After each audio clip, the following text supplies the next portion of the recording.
All right, you guys, we'll get started in like 3 minutes. I'll be right back.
That's not what a cat penis looks like.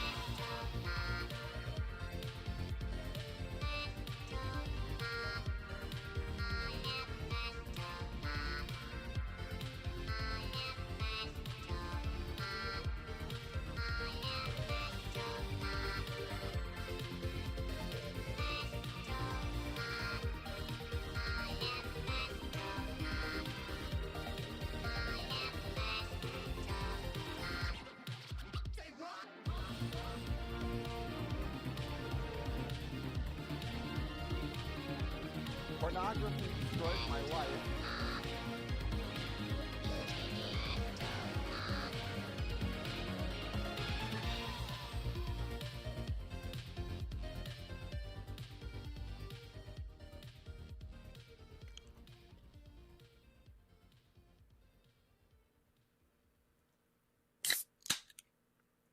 Oh, let me say something, honey. This is not noise.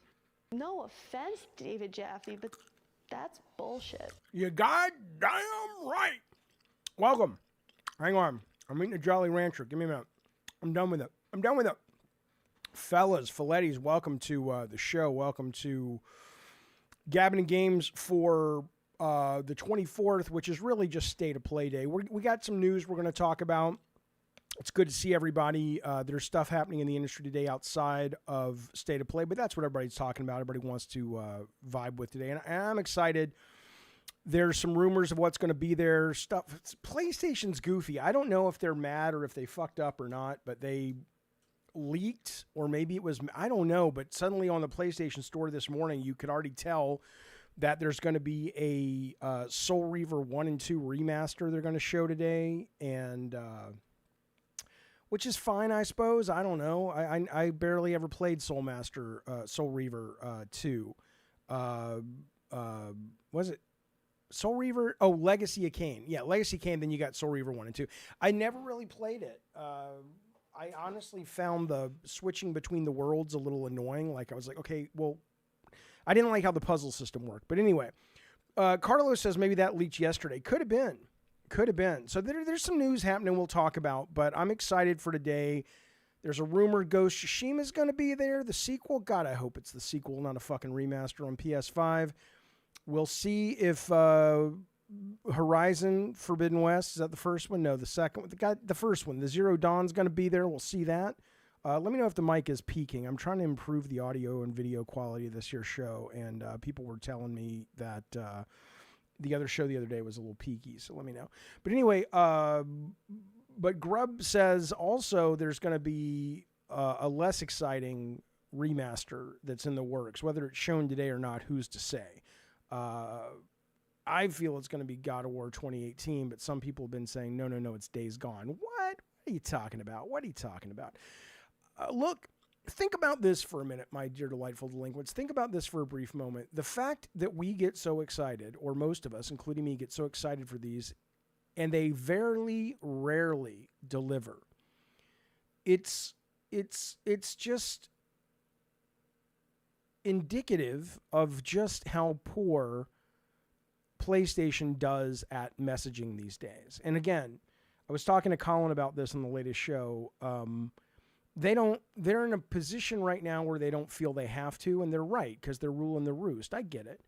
But I don't know, man. You're going to show people the PS Pro. You're going to show people some games. You're going to ask for a lot of money this Christmas. And I don't know, if you buy, you're thinking about getting into the ecosystem or finally upgrading from your PS4. You're like, don't you want to know the roadmap?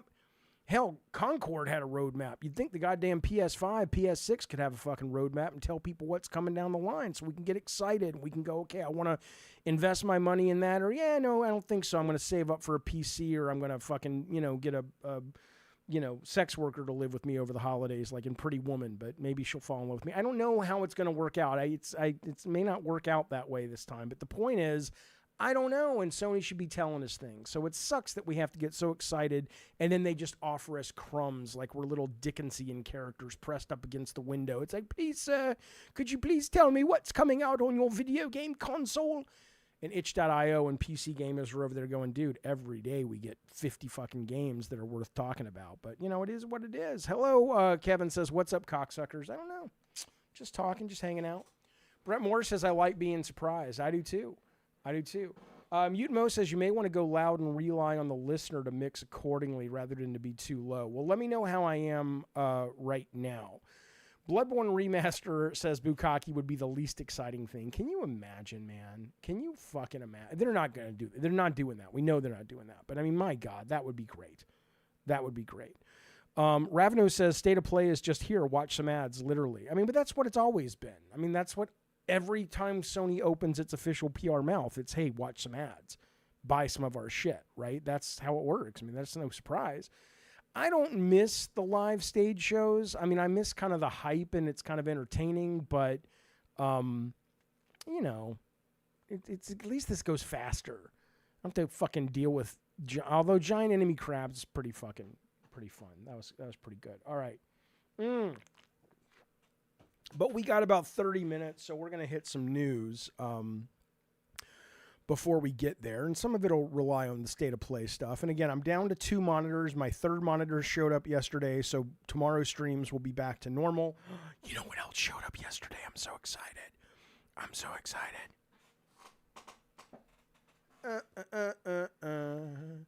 Dungeons and Dragons Player Handbook 2024 5th edition. I'm excited. It's so beautiful. It makes me want to go back and, you know what? I'm going to do it. I'm going to go back. I'm going to replay Baldur's Gate 3. I'm going to start tabletop gaming 2 more, but I'm going to replay Baldur's Gate 3 on PC because I just didn't like it as much with the controls and shit on the PlayStation 5. I want a keyboard and all that shit. And we are absolutely running. I'm gonna do 2 things. There's a game store in town that does live games. I'm going to go in 2 weeks on a Wednesday and get into a live game. And I want to set up like at least a month-long, you know, series of adventures that we can do online. Because I just love this shit. It's so great. I sure as shit missed the live shows, says Nugget. They were basically always exciting, unlike State of Plays, which are almost never exciting. I know. I mean, I suppose that's true. But, you know, what are you going to do? A lot of things, you know, you got to pay the piper. A lot of things that we got because of the internet, we had to lose some things. We had to lose malls and we had to lose live event shows that were actually worth their weight. That's how it works. Raveno says, I watched your Astrobot 2 hard video. I missed the part where you were stuck on a boss. Well, listen, so I'm actually, what I've been doing most of the day is I'm doing a new show for the members. I'm not sure how I'm going to get it out to people yet.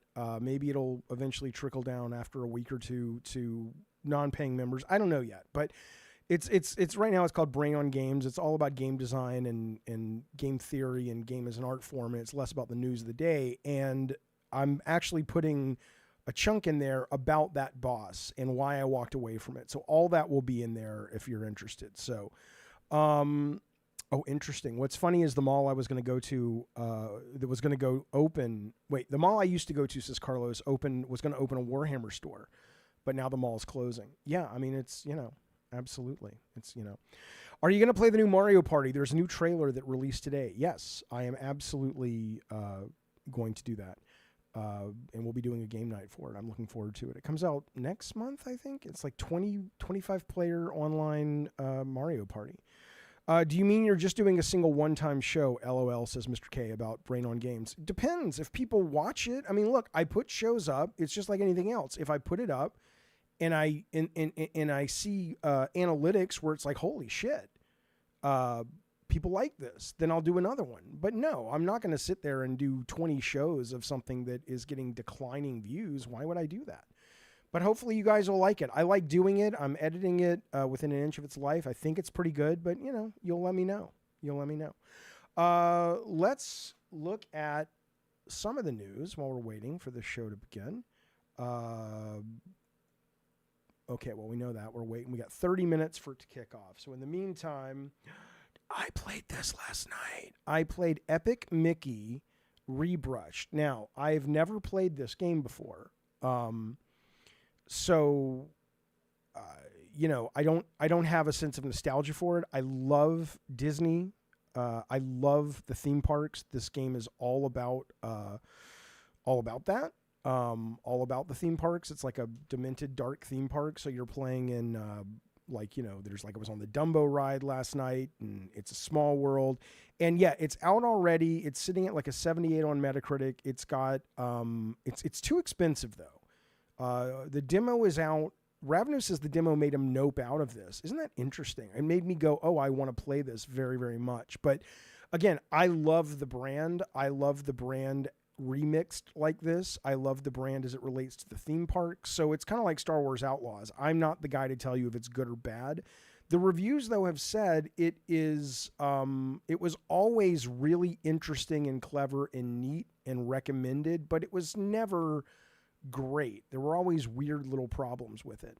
And I don't think that seems incorrect, right? So when I played the demo last night, which I know it's on Steam, I assume it's on console if that's where you play, I absolutely found that it felt antiquated. It felt like a platformer from 2011.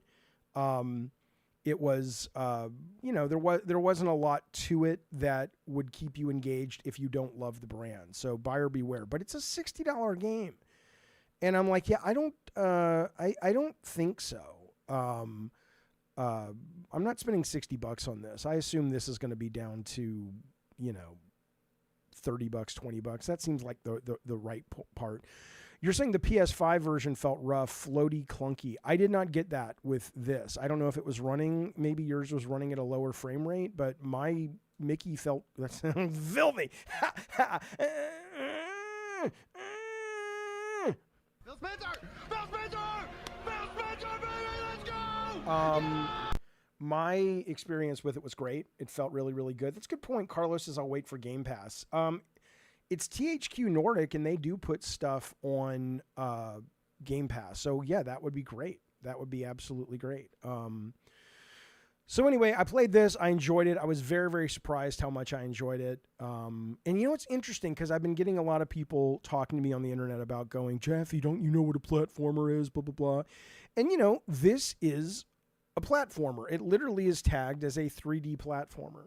But I think that this is kind of wherein the conundrum lies for me and some other people, which is when I think platformer, I think something like Epic Mickey, or Ratchet and Clank, which is a narrative adventure, or Banjo-Kazooie, lots of collecting, lots of navigation challenges, but it's still an adventure. But it is interesting to go back and look at Astrobot and think of, you know, I don't know how involved Mark Cerny was with it. I assume he was somewhat involved, but it is so much even though I know Mark didn't develop it, it's so much a Crash kind of game. Like, it's so much about skill and challenge and achievement, and so not about as much as I would want about a sense of adventure and being Astrobot and going in this cool world and shit. So it's interesting as it relates to the conversations I've been having about the definition of what a 3D platformer is. I enjoy Mickey a lot more only because it's the kind of thing I'm looking for. Brett Moore, been a member for 31 months. You goddamn right. Time flies. Happy to be a part of this community. You goddamn right, sir. Happy to be to have you here, and thank you for your generosity, and thanks for driving down from LA with Mr. K to see me and see the Last Stand Media folks a couple of weeks ago. That was fun. Okay. Real Boss says Psychonauts 2, Jack 2, Slide 2, all elevated beyond just the jumping in cool ways, but I do love platforming. I hear you. The OG Rayman on PS1 was my favorite, even if it took me 20 years to beat. You mean the side-scroller? I know they eventually... I remember the first Rayman 3D. And then Rayman on the Vita. What was that one where you had the 4 different characters? And that's probably one of the best side-scrolling platformers I've ever played. It was excellent. Just absolutely excellent. Revenue says Game Pass has been getting a lot of less third-party stuff than it did last year. At least that's how it feels. Supposedly Xbox is not pursuing AAA games as much. Yeah, I don't know. I have no clue. I know I logged on today and I was so delighted to find Wargroove on there.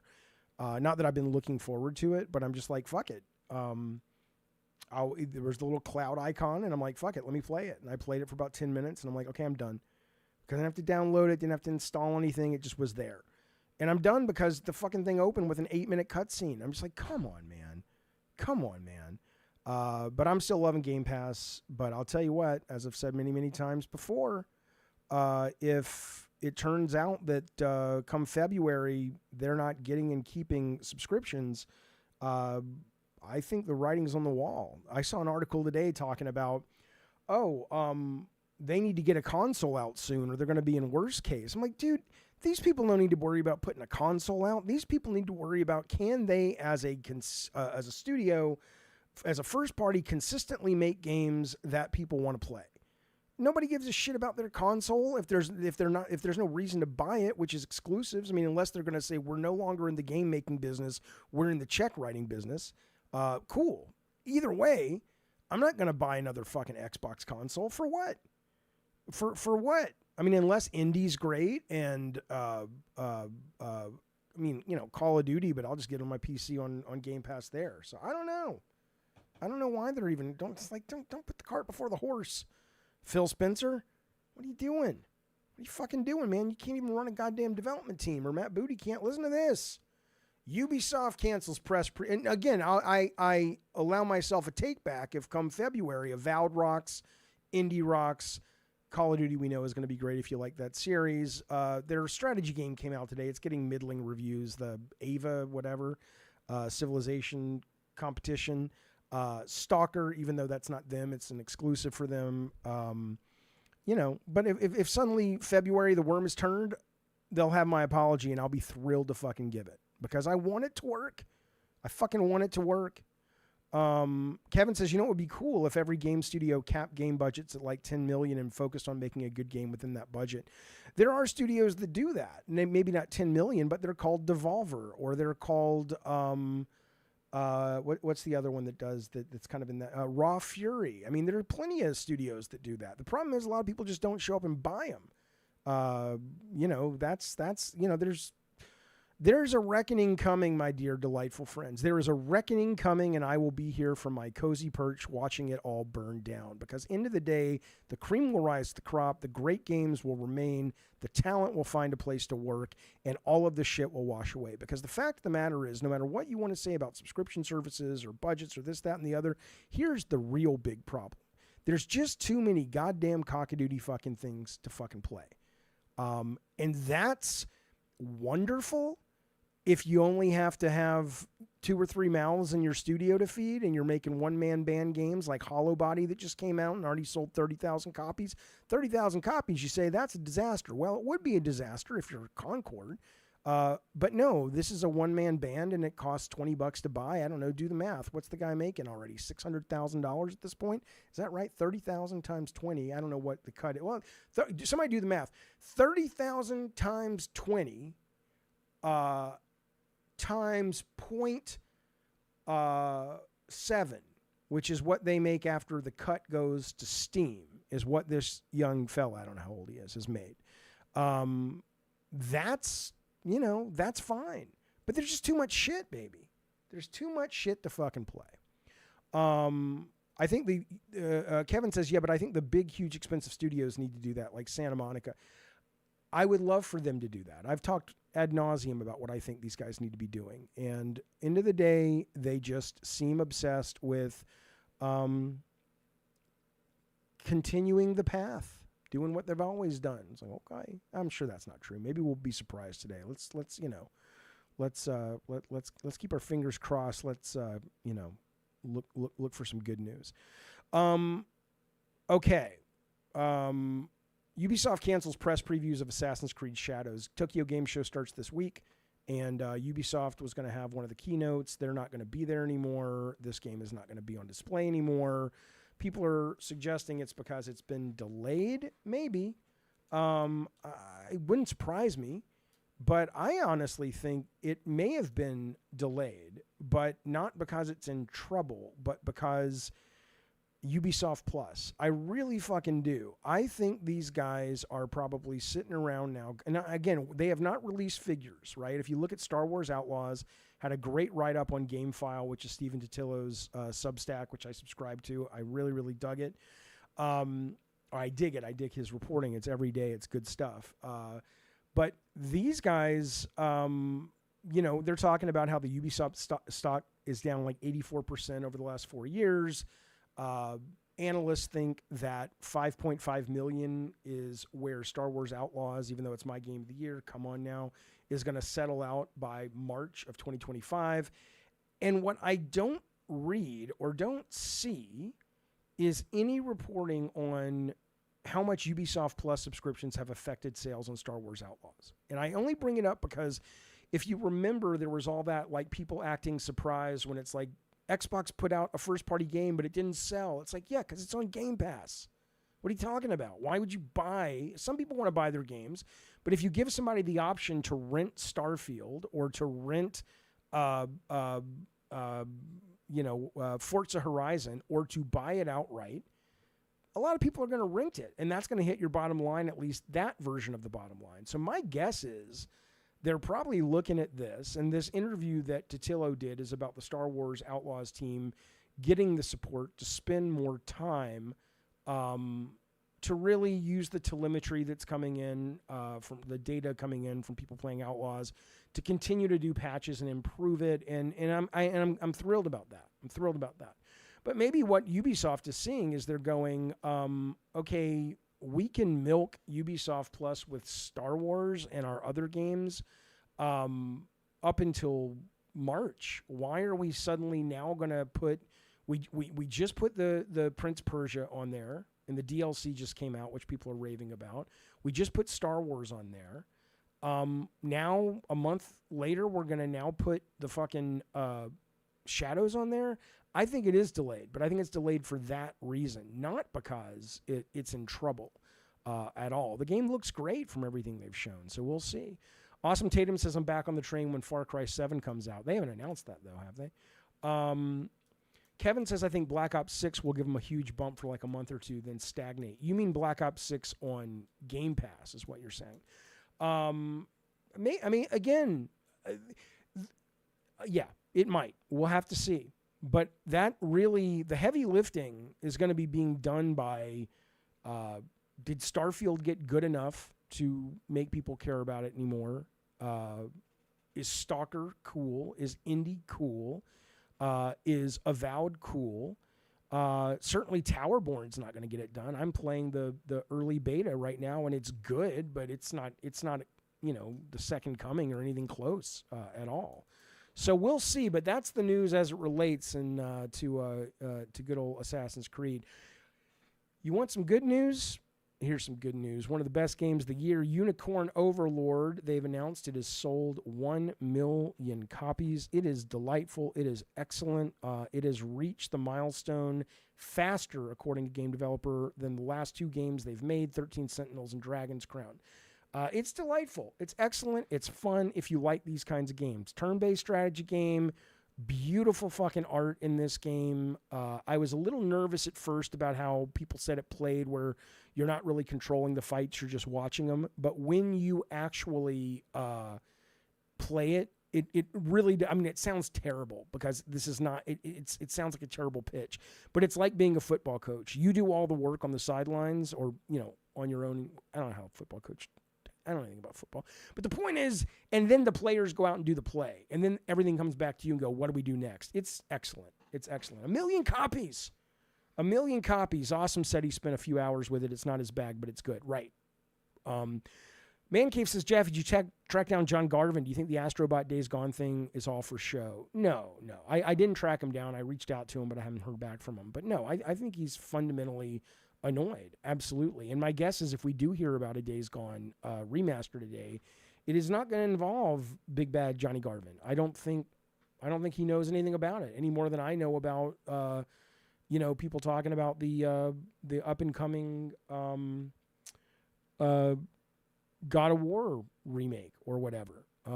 Fuck you, Jonathan. He says it's not your fault. You know nothing about football. You're an Auburn fan. He's not wrong. You're not wrong, Jonathan. They're terrible. I heard, I don't want to get into it. Not on this podcast. I'll get into it later. But I know why now they're terrible. At least I think I do. Listen to this. The top games. You want to hear about the top games of the month?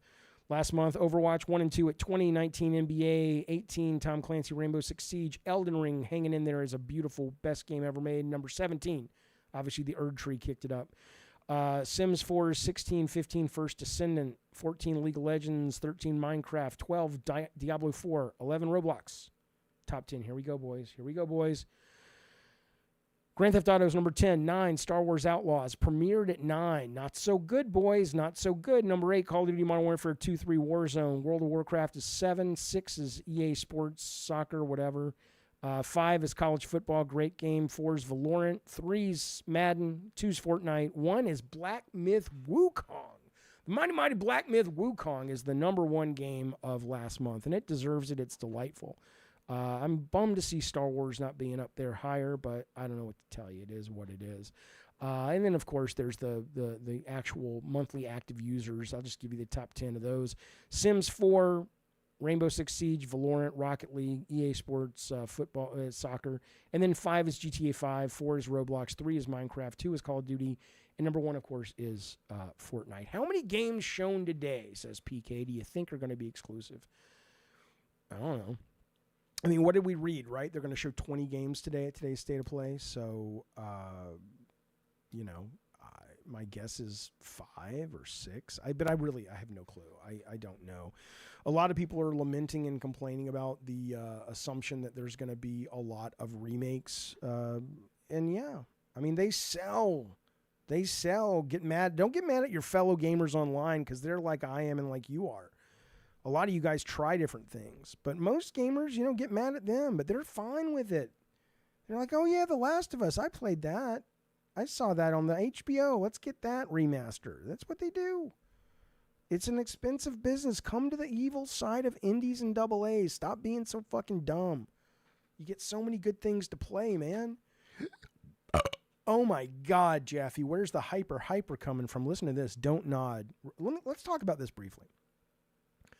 Don't Nod released one of the best games of last year, which is, I don't remember what it's called, the Banishers. Banishers. It had 2 problems, and it's not selling. Don't Nod came out today and said that they're kind of putting a hold on 2 of their games. Jusant, which got great reviews, which is this kind of climbing game. I haven't played it yet. And Banishers, which is kind of like, I don't even know, it's like a ghost story with these 2 protagonists. You can switch between them. What the fuck? It's very good. It's very, very good. It's really neat. Ghost of New Eden. And the problem, it says, neither of them delivered as well as they had hoped. So they're going to make sure their new game, which is a new kind of Life is Strange style game, Lost Records, Bloom and Rage, which does look good. And then the other ones are going on pause for a moment. But Banishers didn't sell. Here's why. It was too long, first off. And so people like me who loved it just couldn't. People are making, you guys out there, if you're watching, you make games, you're making your games too fucking long. I don't care what marketing tells you. Have some fucking balls and stand up to these little cunts and tell them, no, I don't want to make a 40-hour game. It doesn't need to be 40 hours. I don't want to pad it. I don't want to be a fucking goddamn director. If you're watching this and you make games, and I know some of you guys watch this who make games, be a fucking director. Have the fucking balls to stand up and say, no, marketing. No, I'm not going to fucking pad this fucking thing. I'm going to fucking have some fucking passion, and I'm going to have some belief in my values, and I'm going to be willing to get fired. Because you know what? As much as it's a business, it's also an art form. As much as it's business, it's also there to entertain people and bring people joy. And this game, now that's not the main reason this game failed, Banishers, but it's too fucking long. Why the fuck? As much as I can tell you the game is great, if I would have finished it or come close to finishing it, I would have been raving about it all year. But that game overstays its welcome, and they should be ashamed of themselves for not having the stones stick up to the people who forced them to make a long game. Have some fucking, courage of your goddamn convictions. That's the first reason it failed. The second reason it failed, though, it's too many fucking games. Too many fucking games out there. It's ridiculous. And there's gonna be a reckoning, like we were talking about earlier. It's not, forget the budgets. It's not sustainable. There are not enough people to play these games. The games are too long. This will collapse, and not in a bad way. It'll give rise, the ground will lay fallow, and it will give rise to something better. That's great. That's great, but There's going to be some pain points. And what you're going to see is you're going to see the YouTube of gaming rise up, where all these like little weird, interesting games that have very little production value find huge audiences because they're free with marketing. And then you're going to have the big tent poles. It's going to be great. It's all going to work itself out in the end. But right now, though, it's ridiculous that these people, when they look at the market, think that the market can sustain a game that cost what something like Jusant cost, or more importantly, Banishers, which was delightful cost, is what I would say. Jonathan says, I don't understand people giving Space Marine 2 bad reviews for being too short because it has an 8 or 9 hour campaign. I don't know. But I'll tell you what, fuck them. I get game prices have gone up, but they haven't gone up so much. You know, it's like, look, it's too long. You're making a shitty product. Fuck. I mean, seriously, go fuck yourself. I've played Space Marine. Who the fuck, and I like it. I don't love it yet, but I'm only about an hour into it, Space Marine 2. Who the fuck wants to play that game for 40 fucking hours? I mean, what are you doing with your life if you're engaged with that game for 40 fucking hours? I have an echo. Are you guys hearing an echo on the mic? I'm so tired of this sound shit. Look at me. I got all hyper. What's happening, Jaffe? I don't know. I don't know what that is. Mutemo says it took him about 20 hours. But you were taking your time, you're saying, though. Okay. Okay, let's move forward, though, while we're waiting. How close are we for the show? We are only 8 minutes away. Oh, no. We are... What is this? All right, we're 9 minutes away. Okay, got it. Let's move forward.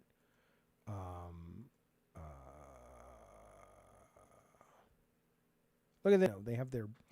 whatever it's called, their little result. I don't know. They have like ladders and shit. This is what the audience is saying that the game of the year is for them. Vitaphone says, Jaffe, I often hear you having this complaint. I never hear this as a complaint from gamers. If anything, it's the opposite. Do you think this actually resonates with the gamer? You're missing the point. The point is the industry can't sustain it. There's too many games and they take too long to play. And so something has to give. Now, whether or not the gamer is complaining about, I think this game gets samey, they're probably not complaining as much as I am because I buy games like I'm drinking water. Well, that's wrong. I buy games like I'm drinking Diet Coke. Okay? If I'm bored, I move on. A lot of people are like, well, this is the game I bought for the month. I guess I'm going to stick with it. But that's Stockholm Syndrome. That's not because they're loving it. It's because, well, that's kind of, these are the groceries we have at the house. Can't afford to go out and eat, so I guess we're eating peanut butter or whatever we got left. But the problem I'm bringing up, though, is more about there's no time to play them all because they're too long. And, they cost, even if they didn't cost a lot, they're just too fucking long. And something will give. Something will give. And it's going to be beautiful and destructive. I didn't say the poors have Stockholm Syndrome, Vitaphone, and I know you're trolling. But what I'm saying is, if you don't have the option to make your experience better, you put up with what you have because for a lot of people, including me, it beats having no games to play. But I think what we are seeing is a response to the way games have tried to compete by making their value proposition or one of their value propositions being length.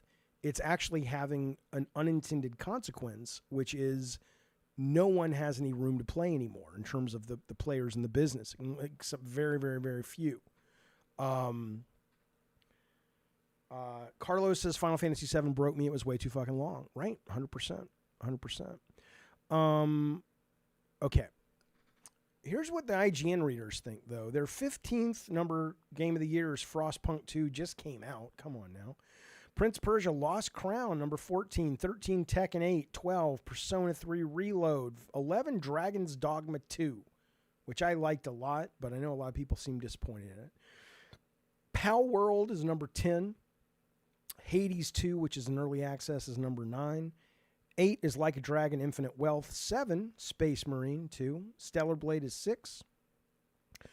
Helldivers 2 is 5. Astrobot is 4. Wukong is 3. Final Fantasy Rebirth is 2. And number 1 is Elden Ring Erdtree. out of all of these, I bet you what we'll see on the more official Game of the Year list, we'll see Final Fantasy up there. We will not see Black Myth Wukong as a Game of the Year contender, probably. Astrobot should not be up there. It'll probably get up there for nostalgia. Helldivers will get up there. Stellar Blade, no. Warhammer, no. Dragon, no. Hades, no. Palworld, no. So that's what I think. Jojo G says, hey, everyone. I read that Cory Barlog is executive producing the God of War show, and I hope they include OG Kratos, who took on the Olympic gods. Does the show reach out to you? Not at all. Not at all. I've heard nothing from them. I heard more from the Twisted Metal people. I haven't heard a peep from the God of War people, which is shitty. But, I get it. They don't owe me anything. That's fine. Rocker Matt, yes, I did see the EA Tech demo. I made a whole video about it, and as you probably can imagine, people were upset with me because they think that I am the devil when it comes to my love of artificial intelligence. Think about this.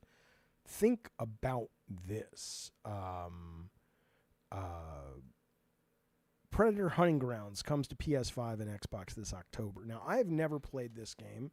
I know they've kind of released it and then re-released it twice, or another time. Re-released it twice. They've released it and then they re-released it. I don't know why this can't gain any ground. Is it a paid game? Is it a free game? Why is this never able to connect? You would think that asymmetrical game where one guy is the predator and everybody else is the guys fighting the predator would be huge. But maybe it's because they're charging $20 for it. And it's dumb. I don't think this is a Sony thing, though, anymore. I think this is going to be published by... who's publishing this now? I don't know who's publishing it. It was Sony originally, but this is stupid. This is so fucking stupid. Stop with this. You're not going to succeed. Can I just show you the crystal ball and make it clear? You will not succeed in this endeavor. There's too much to play, and you're not making this free. I'm sorry, you fucking morons. But who is... This is... you know what? Just let it die. Why even re-release the goddamn thing? $20. Go fuck yourself. You know how much shit there is to play? I mean, seriously, this is like the people making these decisions are not aware of the landscape. Do you know that all a kid needs... I mean, my son, who games with his friends all the time, he hasn't asked me to buy him a game in 8 years. He plays Roblox, he plays Fortnite, and he has Game Pass. Right? That's it. It's not that I wouldn't buy him a game. I buy him battle passes and shit. But what? No one's going to buy this fucking thing? Blue Gamer says, yeah, my kids don't ask to buy games. Yeah, no, this is dead on arrival. You can take that to the bank. Shut up, Johnny. I'll fucking burn you in your sleep. I don't know. But no one's buying this stupid fucking... Come on. Even if it's great, no one's buying it. 4 minutes to go. 2 minutes to go, boys. 2 minutes to go. Is there any news I want to get to before we miss? Well, of course, I need to be very, very clear and thank these good folks. These are the folks that... Oh, come on now. We'll let the car run through again. Because these are the folks at the God of War tier level that really make things happen around here every single goddamn day. And I appreciate it, fellas. Here we go. Come on, Sweet Tooth. Come on out. Thank the people, Sweet Tooth. Where's the laugh? Ha, ha, ha, ha, ha. Come on, buddy. Well, okay. Zack, procrastinates, Eddie, Torres, Lutron, Swapfire, Rock's Heart, Vendetta, and Rotten Tanuki. I believe I got them all. I don't know why that thing is starting late. That should be starting... anyway, I'll fix it. Doesn't matter. All right, you guys, enjoy the State of Play if you're not watching it here. If you are watching it here, yes, please be aware that I talk a lot. And I will say things, and you'll be like, but I want to pay attention to the show. And I know that. And so this is not the stream for you if you want to really lose yourself in the thing. What I will be doing though is I will be watching it, I will be commenting, I will be taking notes, and then I'll be putting up a totally different video. But as for what Jojo D is asking, what the rumors are, God of War 2018, I believe that's coming. I believe we'll see that. I don't think we'll see anything from Naughty Dog today. Insomniac, maybe Wolverine will see some. I don't know, man. I don't know. I really have no idea. I'm just excited to watch. We got 30 seconds. Let's make it big, and I'll shut up for a little bit. All right, how's the audio? Can you guys hear the game? Hear it okay? Yeah, they're going to announce remaster of Astrobot. That's right. Where's my paper?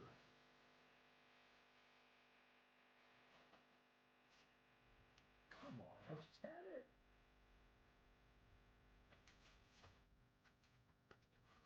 Annoying. Here we go.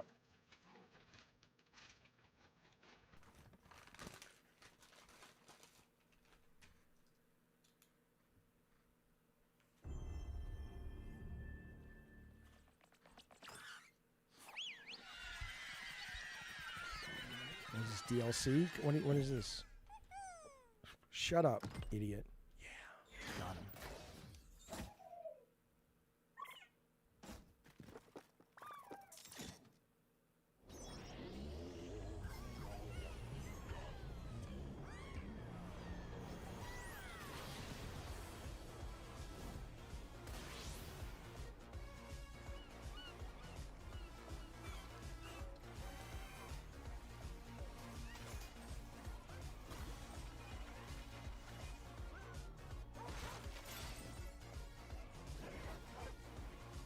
Well, if you're listening and not watching, they're showing Astrobot DLC, which is basically just speedrun.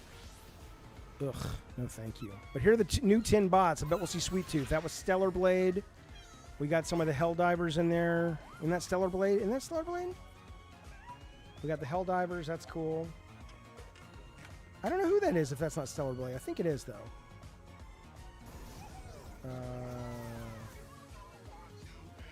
So they're saying there's 10 more. It's a free add-on coming in the fall. Hi everyone, I'm Nicholas Doucet, the studio head at Team Asobi. We couldn't be happier with the reception to Astrobot and to see how much joy Astro is bringing to homes all around the world.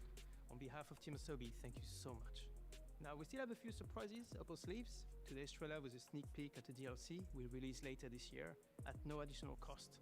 We'll have more to share soon. But for now, let's enjoy the state of play.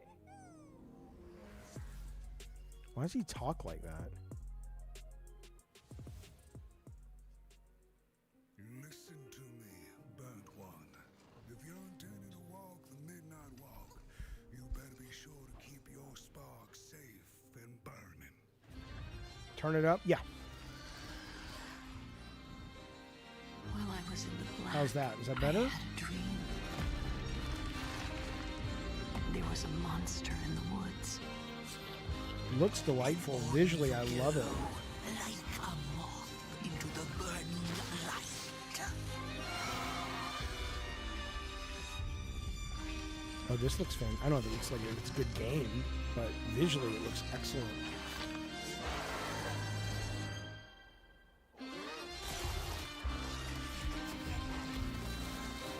You're right, Joe.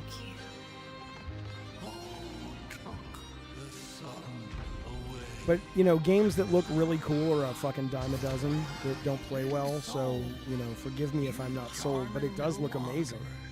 Where are you off to now? And so it was that the burnt one and a small flame took a wander down the midnight walk.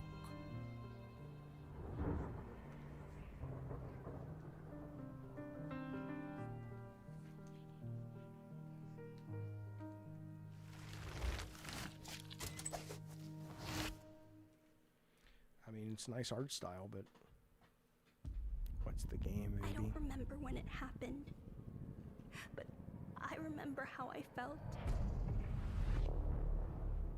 Father told us to hide when they came to our house. Oh, is this Prince of Tides, the game? It's a deep cut Took him shot. away. Mother said I couldn't play outside anymore. Everyone had fled. She said the country was sick. Tropey, tropey, But we tropey, would be tropey, okay. tropey, tropey. Mother always said monsters didn't exist. Oh my God! Could you just I thought they lived under my bed. terribly They were written, both wrong. terribly written They crap. live inside our heads. I mean, that's a neat monster though. I like that.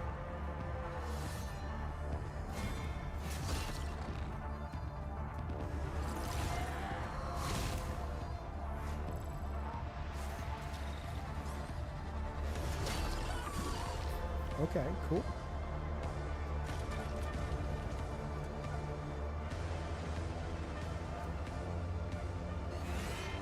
Wait, did they add gameplay to Death Stranding?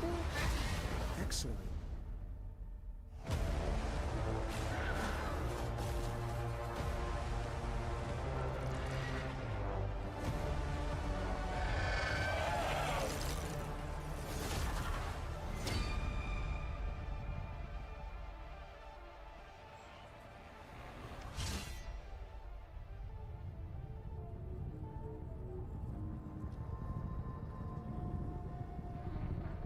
Okay, well, I think it looks like it could be a lot of fun and interesting, and I like the monsters, but good God almighty, what a terribly written script. My story is a tale of rules rewritten by nuclear fire. Oh, hey, Serdar! Have you seen Yana? Something happened. She's in no state to be wandering out in the Happened. metro alone. I need to go after her. Their bodies arranged in some sort of ritual. Please, just let Yana be all right. What was that? I keep hearing other voices on the radio. You said there were people there. Did you not hear any of that? Yana, is that you? I'm seeing things. Hearing things. I'm so tired of like I'm losing my horror mind. tropey shit. Sometimes we need to become Just scare me fear. and be original or make something else. Represent 'Cause something every worse. single thing in this trailer is like something I've already fucking seen from a movie.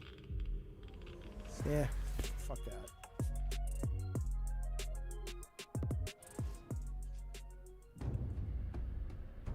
Bulbo, it is live. Tell your grandma hi.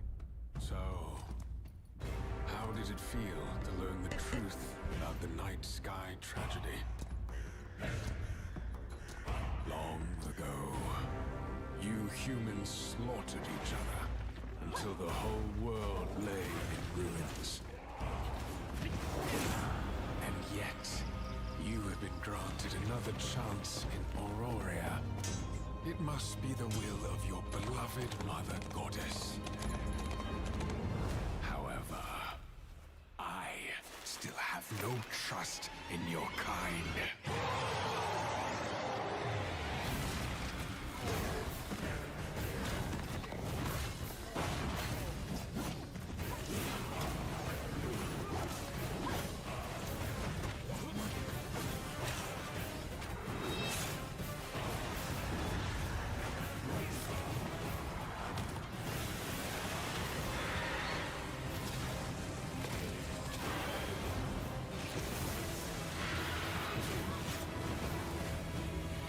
Prove yourself.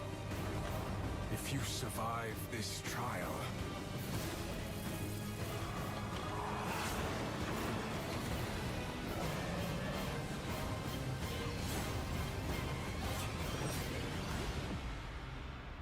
perhaps you might become one of us. Ugh. Again, maybe it's great. Maybe it's great. But my God, it just looks so generic.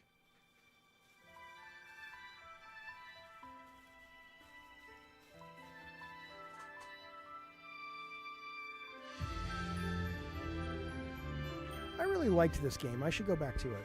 I enjoyed it. But again, this is the trick. This is the trick. Is that, yeah, they all look the same. Trailers for games are terrible these days. because this game ended up being really fun. For me anyway. But if you would have fucking showed me Sue World, right? If you would have showed me the trailer, I would have been like, yeah, no. So I don't even know who these trailers are for at this point. Like, unless you're announcing something really cool and new, maybe they all think they are. I don't know. Like, is anybody going to remember Arcade from the trailer? No.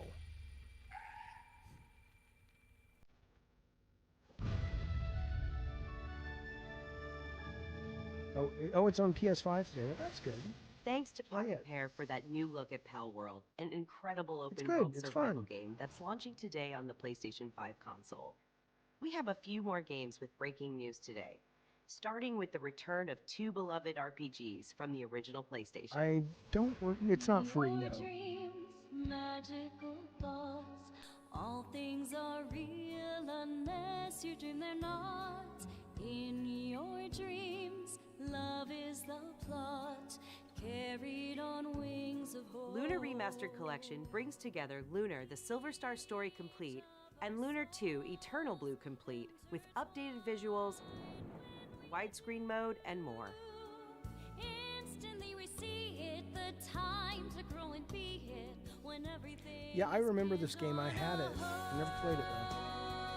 Lunar Remastered Collection comes to PS5 and PS4 in spring 2025. 2 updates on Teenage Mutant Ninja Turtles Shredder's Revenge. First, the Radical Reptiles DLC, which adds Mondo Gecko and Mona Lisa as playable characters. And for no extra cost, a remixed in-game soundtrack featuring some amazing guest composers. Both of these updates arrive later today.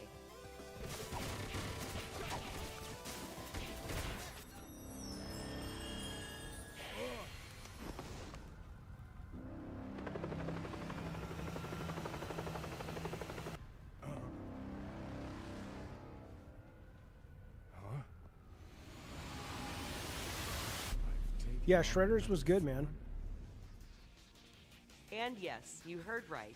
Keanu Reeves is joining Sonic X Shadow Generations as part of the upcoming Sonic the Hedgehog 3 movie pack. This update is inspired by scenes from the Sonic the Hedgehog 3 movie and arrives December 12th. The Sonic the Hedgehog 3 movie pack is included in the Digital Deluxe Edition, which lets you play the game 3 days ahead of its October 25th release date. Sonic is today. Not Sonic, Turtles, sorry. Hello, State of Play. I'm Sakaguchi, producer of Fantasia Neo Dimension. 手作りのジオラマを使ったファンタジアネオディメンジョン150も作りました。 I played this on Apple Arcade, but it was too hard to play on the phone, so I'll give this a try スキルの again. 起動操作したりと単式バトルにも新要素を盛り込んでいます。音楽はファイナルファンタジーシリーズで共に歩んできた上松さんです。プレイステーション5にて playable biographies would be cool. 2024年 I've seen 12 a 月 few, 5 but 日 not a 発売 lot. どうか皆さんにプレイしていただけたらと、願っています。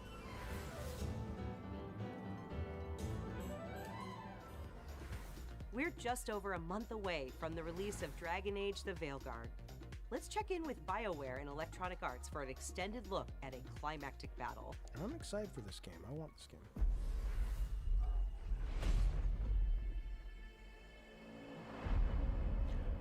Oh, really? We've gotten word from the wardens. Have they found Gillinane? Not yet. Karate Kid was good, Joe? Oh, that's good to know. One of her blighted dragons. Rook, you made it. Good. Wouldn't miss it. We have unfinished business with that dragon. We've tracked it to a ruined tower nearby. That lair is a death trap. We need to lure her out to have any chance. So we challenge her, draw the dragon out into the open, then attack.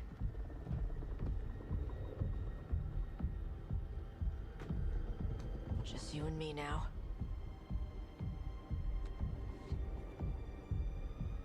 Everyone, get ready! Wardens! Ready ballistas!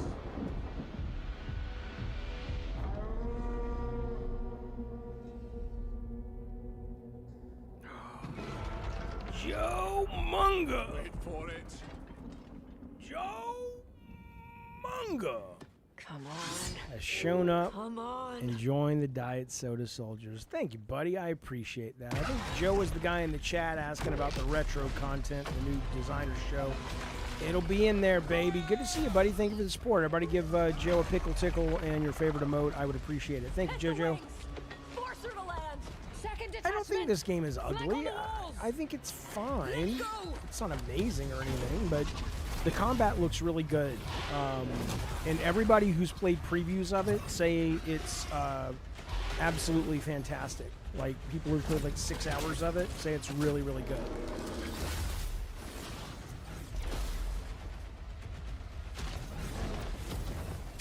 But yeah, it's not, yeah, day one for sure.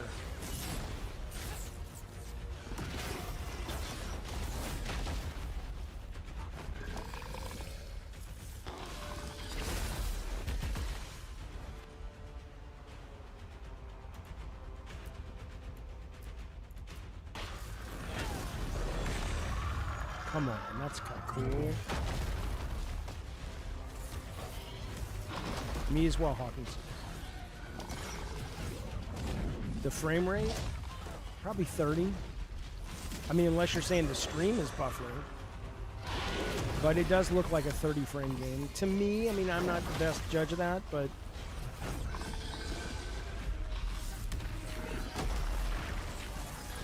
I mean, it is kind of turn-based, right? I don't know if it has what... if I remember Dragon Age, the last one, what was the last one?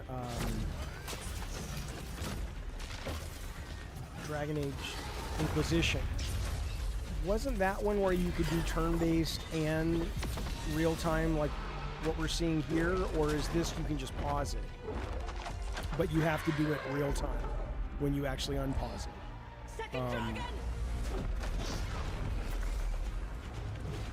Oh, okay, so there is no tactical mode. You can pause and mess around with stats and shit and choices, but you don't actually, you can't fight it turn-based like Inquisition. Gotcha. Okay.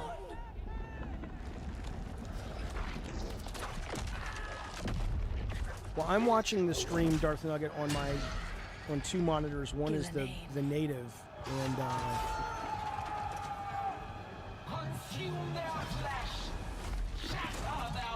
the cutscenes look smooth, but the gameplay looks a little 30.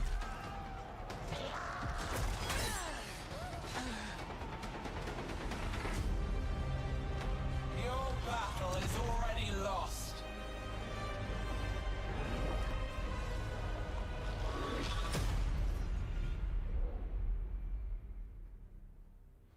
Is the stream boring? This isn't the Bureau's first time in Bright Falls. As a piece of entertainment, the state of play is pretty boring, but I don't think that's reflective of the quality of the games. Any clue what was waiting for us in there? I just think it's hard to show off games and trailers that aren't primarily focused on gameplay.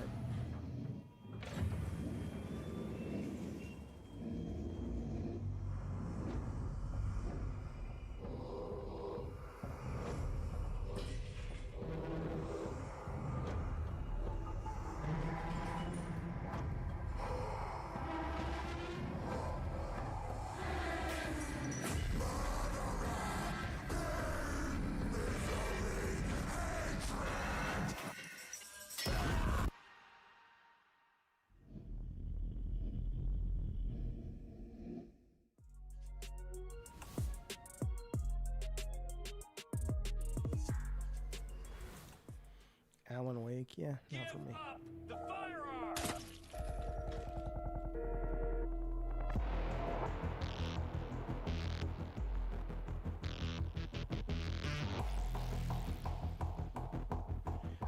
I don't think Alan is trash. I think a lot of people loved it, but for me, I couldn't get into it.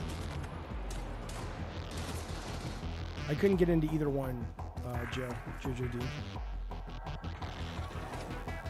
Alan Wake 2 is not on Steam? Is it on Epic?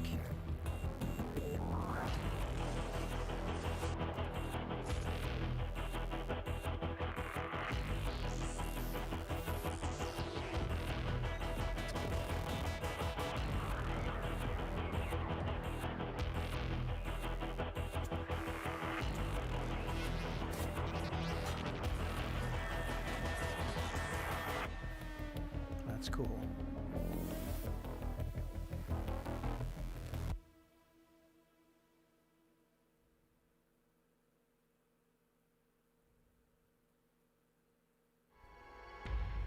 Few know the truth. I stood with Cain and my brethren. Oh, here you go. Here's your until remaster. I had the honor of surpassing my lord. For my transgression, I earned a new kind of reward.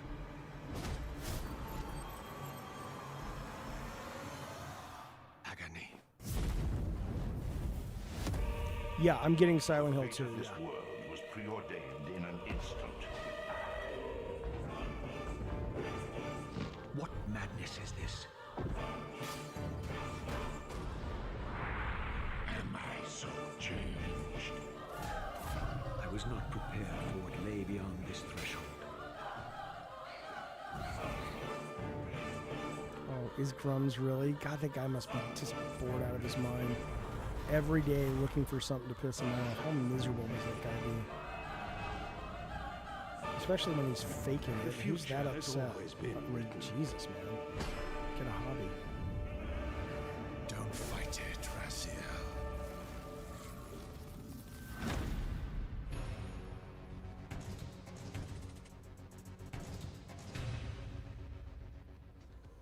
Legacy of Kain Soul Reaver 1 and 2 Remastered arrives December 10th, celebrating the 25th anniversary of the first game's release. You sure we can't just do the same? Games from the original PlayStation era also inspired Fear the Spotlight from Blumhouse Games. Ooh, I wanna see It brings this. atmospheric polygonal scares to PS5 and PS4 on October 22nd. Cool.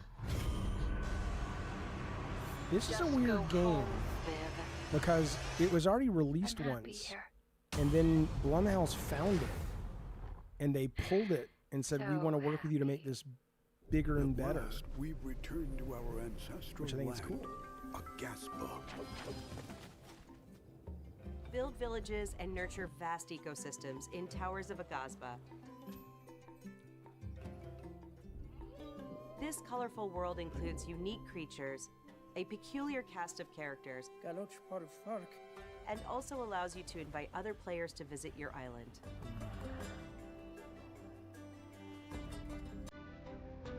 Towers of Agasba launches into early access this November. Up next, Epic Games brings a split-screen mode to LEGO Fortnite this October.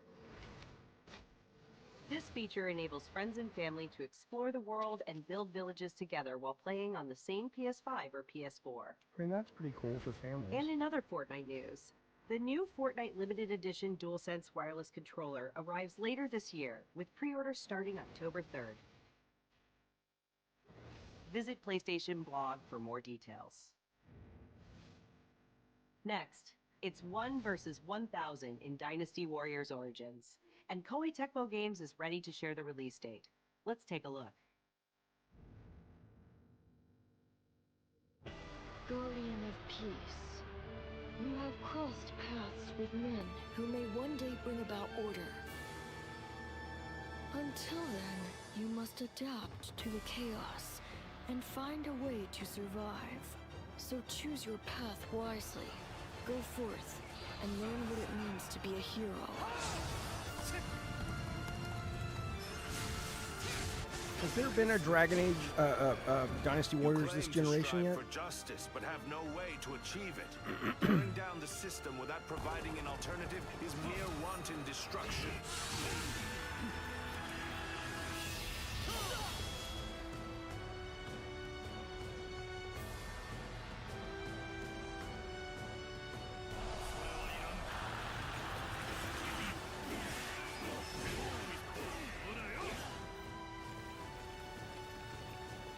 The die has been cast. The Zelda ones, yeah, I played those. What is the genre, the subgenre called? First party, I don't think so. I like these games, but they get boring after about 3 or 4 hours for me. So I can never justify buying them. Like even the Zelda one, Hyrule Field Warriors, whatever it was called, was Muso. Yeah, it was fine, but you know, it's still done with it really quickly.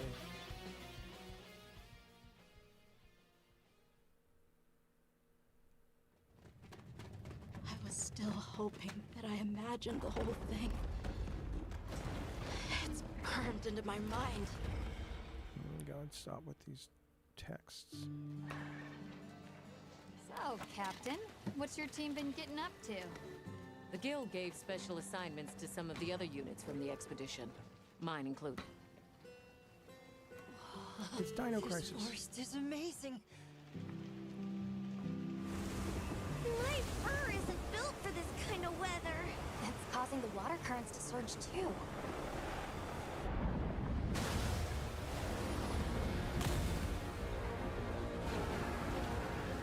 This is its territory, and we're intruders.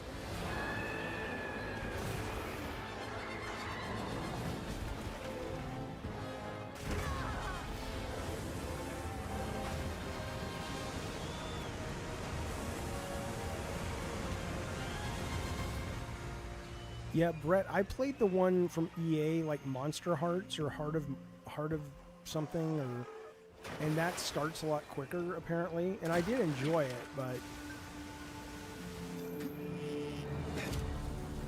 maybe I should try this. I've never really tried a Monster Hunter game. They look amazing. Do you have to play with other people though, or can you? Is it tuned for solo as well?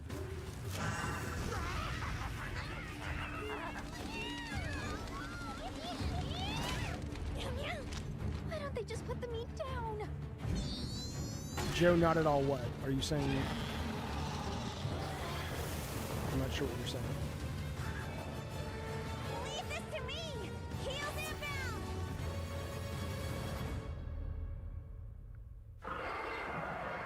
Gotcha, Jonathan. Okay, cool.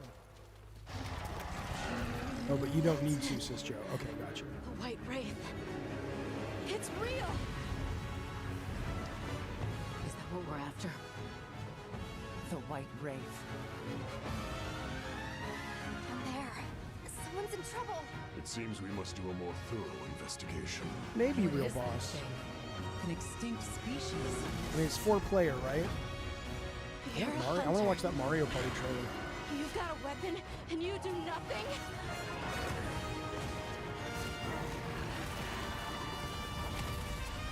Give it to me, and I'll...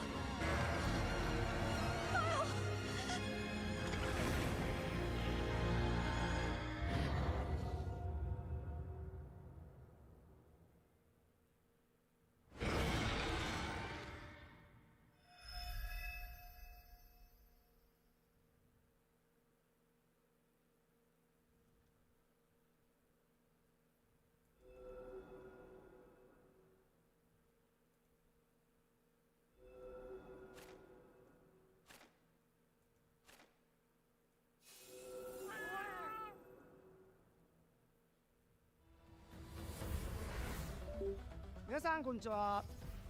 モンスターハンターワイルズプロデューサーのつごとです。本作の発売日が2025年2月28日世界同日発売に決定いたしました。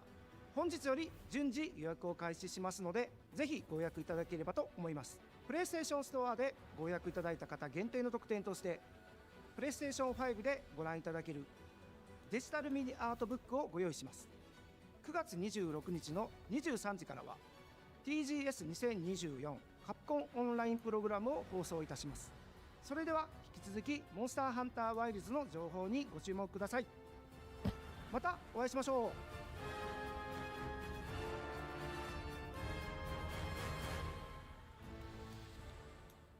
う。Bukaki, are you listening to this only? Look at those chompers! Okay, trail spots aren't cheap, so let's get started.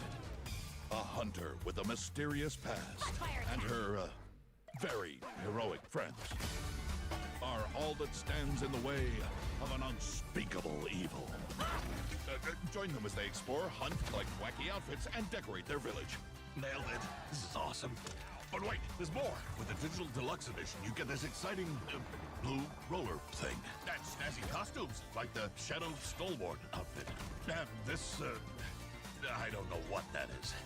That or that. Or why they're climbing in that cannon. But look how much fun they're having. Come and join the party in Mother's Heart.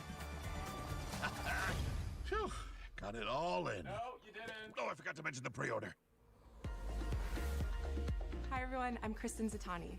We are so excited for everyone to Hello, get their George. hands Good to see on you, bud. LEGO Horizon Adventures when it launches on Is there November a demo 14th. today? A demo? And Aloy has more good news on the horizon. No, she really doesn't. I assure you she doesn't. Oh, her remaster. Aloy's original adventure, Horizon Zero Dawn, is being remastered for PS5 and PC by Guerrilla and Nixes. Horizon Zero Dawn Remastered includes more than 10 hours of re-recorded conversation mocap and countless graphical improvements that bring the game to Please the same don't, visual Eddie T. fidelity as Horizon Forbidden West.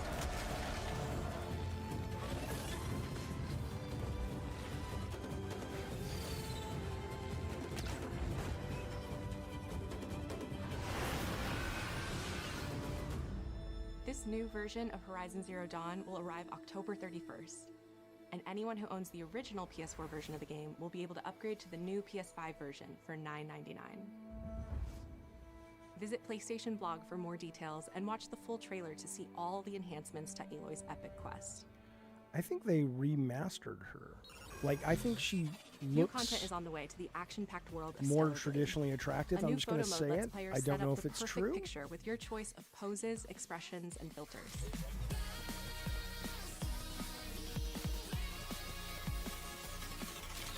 And Stellar Blade's original soundtrack, featuring over 180 songs from the game, is available on select streaming services starting today. Well, I'm playing the... Oh, there goes the monetization of this stream. But that's not all. I'm glad they... Lego looks good. I'm excited for that. Sci-fi worlds collide in the Stellar Blade and Nier Automata collaboration, coming to Stellar Blade later this year. That's right, Zeke.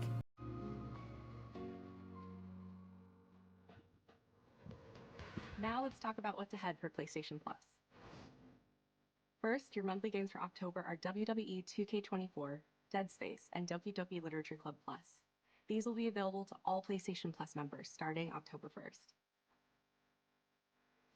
Meanwhile, our library of PlayStation classics continues to grow, with 2 more fan favorites from the original PlayStation arriving later this year: Blood Omen Legacy of Kain and Capcom's Dino Crisis. Naughty Dog fans know September 26th is The Last of Us Day, and we're celebrating by adding the critically acclaimed PS5 hit The Last of Us Part 1 to the PlayStation Plus game catalog this Thursday.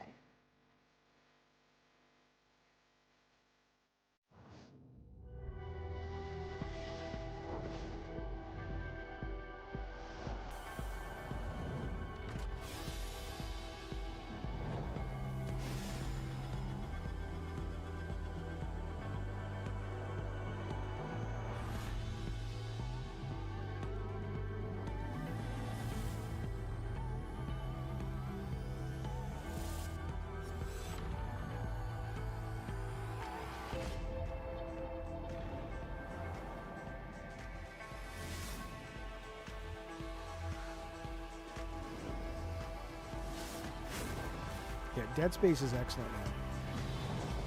The remake, it's just wonderful. It's a little racist, Brett Moore. A little bit racist.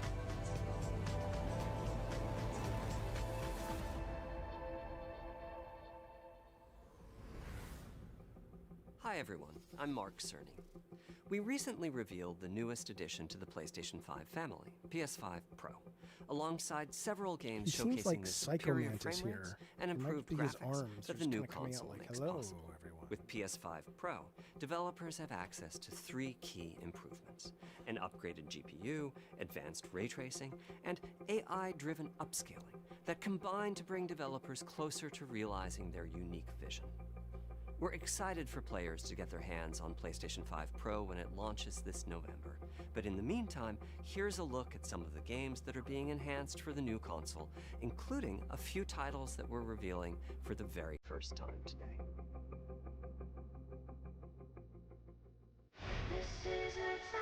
No, I'm not buying the Pro unless my PS5 crashes.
KBG, I'll get you that in a minute. One sec.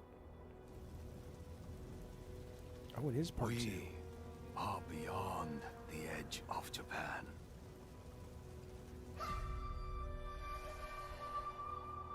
Nice. People come north to disappear.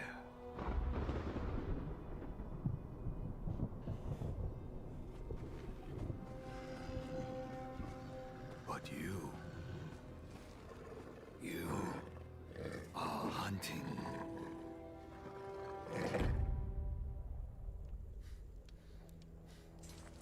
And now, every Ronin here is after you.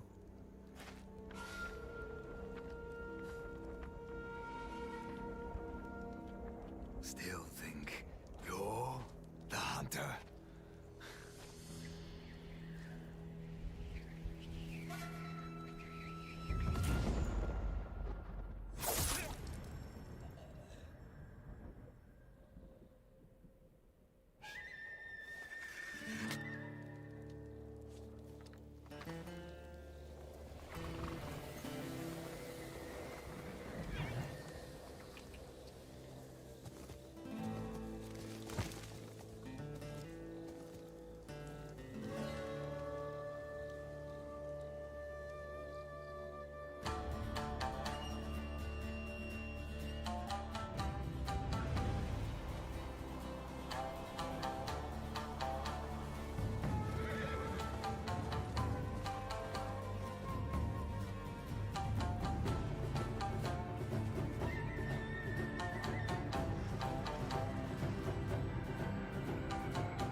Okay. Well, let's see. Now, just so I'm clear on this, that Shishima or whatever Yodi, that is Jinskai's not in there, or you have a woman and a dude now, because I'm not entirely sure what I was looking at until the very end there. Do you know what I'm saying? Is that what we're talking about? So Jinskai's not in there. He might be coming back though.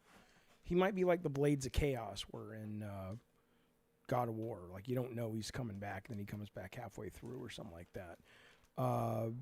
But I think it's a woman though, right? Okay. I mean, look, man, I love Sucker Punch. I love Go Shishima, so I'm in. I'm excited for that. Okay. So let's talk about these for a moment, shall we? Hang on, where's my list? Okay. It's a woman, says Joe, whose pronoun is I'm going to fuck you up. That's right. Yeah, Jinskai wasn't why I loved the first game either. I mean, I liked him. He was cool. But Jinskai was very much a sort of, he didn't leave much of an impression. No PS5 Pro enhanced games. No, they announced a bunch of them. They showed Spider-Man 2 and the new Assassin's Creed, and which I think they were probably going to show something here, but and they didn't because I think that's delayed. But they showed like 12 the Jedi Survivor is in there. So, you know, if you're buying a PS5 Pro, there, you know, if you're going to buy a PlayStation and you want to spend that much money, it looks like there'll be a lot of things to show it off with. But, you know, and it's nice looking. But I think for me, what I remember is just like, you know, I have all those games already. And there was a time when they showed me those games when they were new on PS4 or PS5. And I was like, oh my God, that's great. But I didn't finish half of them. So my experience is if I spend $700, I'll be wowed by the graphics for a couple of days, and then it'll just become another game I don't finish because I'll probably finish some indie thing that's more compelling to me. But it's still, if you're into that, they showed a lot of good stuff. Darth Nugget says the show was a 5 out of 10. He's being generous. Mutemo gave it an 8. Mutemo gave it an 8. Yeah, Pal World developers finally get to make some money today. It's coming out on PS5. Yeah, that's cool. I'm trying to remember. That is a game. It's multiplayer, I think. I mean, I never played it multiplayer with anyone, but that'll certainly help get a lot of people in. But it's great. They did not give a pro date or a price or anything like that. All right. Well, let's see. Astrobot DLC. I'll just go down the list. Sony just announced their state of play, which pretty much will tell you what the holiday season looks like. I mean, if you think about this for a minute, if you think about just the games, forget what you own, forget who you like, forget your allegiances, and just ask yourself this holiday season, or, you know, are you more interested in playing, well, what? Well, let's see. Astrobot with DLC. Was there anything else coming out this Christmas? Am I missing anything? I mean, I know there's third-party stuff, but were there any exclusives coming out this Christmas? Lego Fortnite, Lego Horizon remaster, the first one, right? So that's is Monster Hunter exclusive? Okay, so Monster Hunter being exclusive, I think, is a big deal, given how successful that game is. Yeah, Mario Party trailer. I'm going to look at that in a minute. We'll watch that together. Once I make a note. But think about that. So, yeah, it was a woman, a cab in the Ghost trailer. Yeah. Oh, right. So Silent Hill is exclusive. Okay, so yeah. All right. So you've got, if you're just talking console, not what's on PC, you've got Silent Hill, which looks at worst serviceable, at best really freaking good. Monster Hunter is multi-platform, so that's not on there, says Joe. Okay, so Until Dawn remaster, Silent Hill, Lego Horizon, and then a couple of remasters. And then on the other side, Nintendo is Nintendo. Their stuff looks great if you like Nintendo. And then you've got Xbox, which Call of Duty for free, but it's not locked. And then their exclusives are what? Is DLC for Starfield if you're into that, Flight Sim, Indie, of course, I'm excited about, Avowed, but that's now February, and Stalker 2. So, you know, it's there. You know, I don't come out of this going, holy shit, PlayStation's amazing. It's fine. It's more of the same. And that's great, because more of the same has them in first place by a long shot. But let's go through the individual games and see what we thought. Am I going to play Horizon Zero Dawn Remaster? No, but I will ask you, and I don't know if this is true or not, but I will say when they showed Aloy, she seemed, I'm just going to say it, she seemed prettier. Like, when they did the remaster, it seems like they did some work on her face. I don't know if they fired Sweet Baby and they got Grums to help them. Let's see. But when they showed it, it really, she looked less average looking. And she looked a little, she was prettier in the first game. Okay. Yeah, like right there. Okay, let's see. again, it doesn't matter. It's not why I don't like the game. I know that was a big talking point for a lot of people. And yeah, she, you know, you guys are saying it's just that she's younger or she looked prettier. It's not a Grums stream. I'm just curious. Lego Horizon looks great. I'm actually, out of all the Horizon games, that one looks quite fun. Darth Nugget says she was more attractive in Zero Dawn. They upped the graphics to Forbidden West, but she was fundamentally, as a design, more attractive. Okay, gotcha. Okay, so here we go. Astrobot DLC, not for me, even though it's free, just because it's just speedrun stuff, which is the part about the game that I really don't like, that challenge, as people know. Midnight Walk, which is the claymation thing from the Lost in Random team, that visually looks amazing. It's VR and not VR, which doesn't mean it's going to be bad or anything, but it does mean that, you know, you're not building for the hardware specifically. So what is this game really? It's like a first-person claymation melee game. I don't really know what the fuck it is. It doesn't have to be first-person if it's VR, but it looked like there were some first-person segments. What I will say is this, though. I've noticed this a bunch of games for years. I mean, certainly Cuphead and Harold Halibut, the claymation game. There's all these games that it's clear they start with art style first. And usually that's a mistake, because what it really indicates is it's a team that's artist driven. It reminds me of Mark of Cree. I know a lot of people loved Mark of Cree, and Mark of Cree was great. But Mark of Cree was driven by a team that was really animators and artists primarily.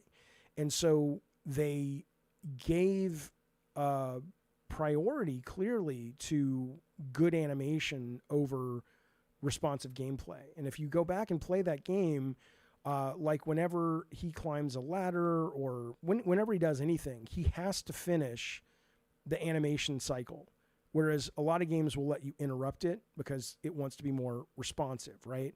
So a lot of times when you have a really neat art style, it tends to indicate a team that's sort of more driven by an art desire and less a game desire, right?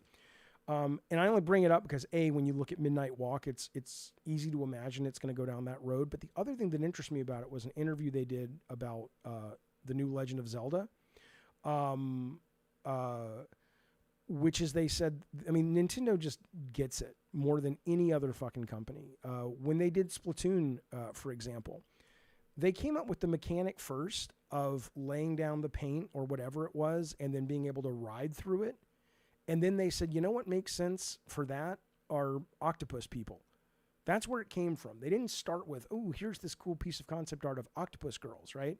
Zelda, the reason Zelda is the lead character in Echoes, which comes out this week, I think, is not because someone said, let's make a girl game. It was because it was originally Link.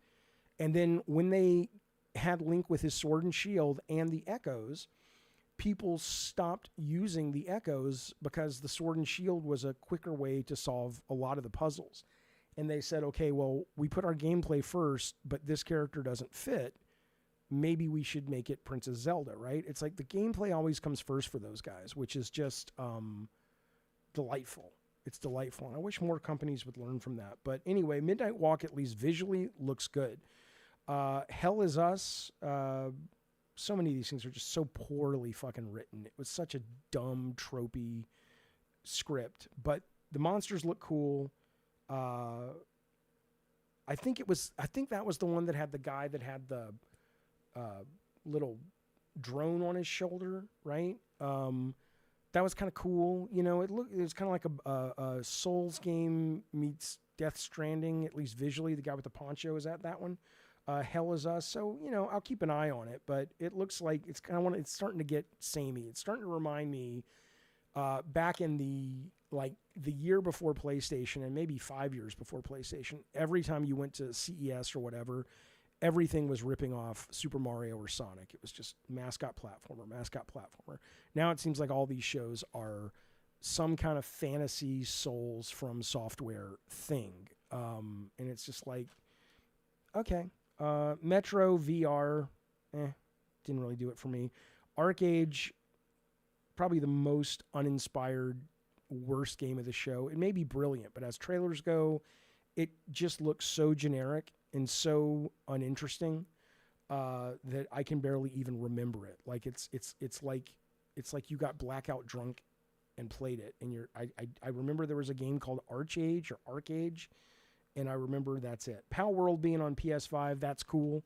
I don't think the more I watch trailers and have made games and cover games now, the more I think that game trailers are not the best way to sell your game. You know, Arcage or even Pal World. When I saw the trailer of Pal World, I'm like, but it was free. I played it. I loved it. I was obsessed with it for like 2 weeks. It was excellent. But from that trailer they showed, I don't think anybody who hasn't played Pal World is going to come running. Lunar 1 and 2, I know Mutimo in the chat was excited about that.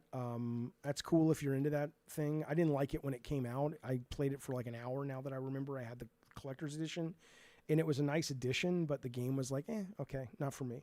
Turtles DLC, that's cool. The Shredder's Revenge game, that was a fun game. Sonic's going to have a voice movie pack coming out with Keanu Reeves. Not just the voice, but I guess it's going to be set all around the what's it called? The movie stuff. Yeah, whatever. Fantasian Neo, which is it Mitsuguchi, the guy who made Final Fantasy? His game, I played it on Apple Arcade. The only thing I really liked about it were the dioramas. Again, it was an art style thing. The moment-to-moment gameplay, I just kind of thought was like, but I played it on Apple Arcade, so maybe I'll give it a try. Depends what they charge for it. But it looks, been there, done that. Dragon Age, I'm in. I hear people say great fucking things about it. Looks great. Alan Wake, Lake House. The guy who did the music says he cried when he played it. Apparently it's really good if you like Alan Wake. I didn't like Alan Wake 1. Alan Wake 2, I was impressed by, but it was too slow, so this isn't for me. Hitman VR looks really fucking cool. Not so cool that I'm going to go out and buy a fucking PSVR 2 headset, but if it comes to the Steam stuff for VR, I'll play it here if it gets good reviews. Soul Reaver 1 and 2, no interest at all for me on that. I know people love it. That's great. Glad it's getting remastered, but no thank you. Fear the Spotlight is the first game out from Blumhouse Games, which I am very excited about the Blumhouse Games division for a number of reasons, but I love that there's a company out there that knows horror, at least in the film and TV genre, and they're bringing that and their pedigree and their experience and some of their creators from those worlds into specifically only horror games from Blumhouse, and they're doing it all kinds of different budgets. This game, Fear the Spotlight, was released on PC, on Steam, I don't know, maybe 18 months ago. It was out for a very short amount of time, and I think my understanding is Blumhouse came in and said, we love that, we want to pick that up, pull it from Steam, let's spend a year and a half making it awesome, and so it's coming out October 22nd. So I'm looking forward to that, not because the trailer was amazing, but just because, you know, it's all those things that I just mentioned, that has me excited. I want to see if the people who run Blumhouse can actually give some of that magic of their horror movies to a video game. That would be fucking great. That would be fucking great. Towers of Agasba, I don't know, some early access service fucking co-op thing. Okay. Again, it's like Pal World, right? Could be great. Could be my next favorite game. But from a trailer, it just looks like another little farming sim thing where you fly around. I don't know. Dynasty Warriors Origins, I'm over it. Those games are great when you launch them at the start of a generation because you can wow people with all the shit on the screen. But now that we're at the end, we're close to the middle, we're close to the end of the middle or the start of the end of the generation, that's not wowing me. So what you're left with is just another one of those kind of, I think we were saying they're Muso games or whatever, which I like, but I don't $60 like. I like for like, oh, it's on Game Pass and I played it for an hour and I moved on with my life.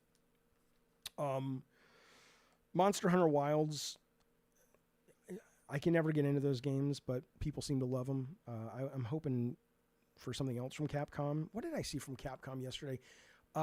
They actually sent out a survey with what's the goddamn thing that just launched, the zombie thing, Dead Rising, asking people what deluxe remaster they'd like next. I mean, they've been told over and over and over people want Dino Crisis. I'm trying to figure out what it is about that is preventing them from just going, we hear you, we're on it. I don't understand. Maybe it's a vocal minority, but whenever they do the marketing, people are like, people aren't really that interested. They think it's a stupid concept that doesn't hold up anymore. I have no idea.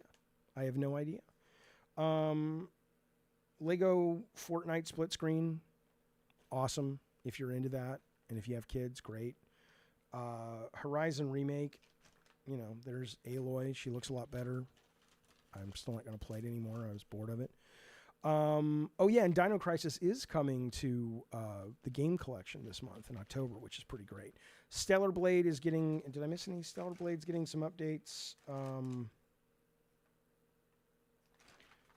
For people who are into that, that's cool. Last of Us Part 1 game collection is joining the game collection, the remake, the remaster. And then they close with Ghost of Yodi, whatever. Which is, I have every assumption that game is going to be awesome because the first game was awesome and the developer's awesome. There was absolutely nothing they showed in the trailer that was awesome. It was just fine, right? It looked, if you would have called it DLC, I would have said, okay. But again, that's not a knock. That's just like, they didn't show us much. You're probably not going to get this until, 15 months from now. So there's a lot left to reveal and show and blah, blah, blah. But as it relates to just a standalone game, it just looks sort of fine. Yeah, it looks like you're getting a wolf buddy, Brett. Absolutely. Okay, let me go to the chat. But that was the overall impression was, yeah, I'm fine. A couple of those games I'll play. It's not going to change unless those games. Okay, simply based on the trailer. Again, games are games, and the proof is in the pudding when you play it. But simply based on the games in the trailer, nothing about that I saw today is like, oh my God, I'm super fucking jazzed. No, I'm not unjazzed. I'm just like, okay, we'll see. KVG drops super chat. He says, is Mark Cerny related to Dana Carvey? They're melding into one. They really are. They look alike. Mark seems creepy when he's on camera. I don't know him at all. I've met him once, but he's so, like, you expect him to have dead bodies like buried under the floorboards because he's so smart, but he's so soft-spoken that you really is he like regulating his emotions 24/7? Like he never lets it go. I understand he's on camera and he's a ball player. He's a professional part of the team. He's not going to just let's fucking go crazy. But it is weird. Like you think that's a guy that if somebody said, oh yeah, they discovered 12 bodies under his floorboards, you'd go, okay. That makes sense. That makes sense. I hope not. And I'm not saying he's a killer. I'm saying that that tracks. Okay. Okay. Jojo D says there was nothing that was, oh my God, it was more like, okay. Yeah. I mean, again, this is where we're at, fellas. This is sort of, what comes when we put graphic fidelity over design. And I'll tell you, and again, I'm not complaining. There's going to be some good games in there. I'm excited. I'm totally excited. For when they come out, but I'm not going to pretend that any of that was, Mario Party Jamboree apparently just dropped a trailer. Let's take a look at that. That was 10 hours ago. It's a 5-minute trailer. I get bored easily, but let's watch like a few minutes of it and see what we think. Cause that, no, not over design, Ravnos, like instead of design, right? Yeah. Hitman VR looked really cool. No love for Midnight Walk. I don't know what it is. The art style was great, but what is the game? And again, I'm not, let's be clear. I don't want people to take this the wrong way and then run out and say, Jaffe fucking hated everything he fucking saw. It's not true. I thought the look of Midnight Walk looked amazing, but there's lots of games that come out that look, awesome with really clever art styles, but then the game's like, eh. So I'm just saying I don't know what I do in that game yet. And so I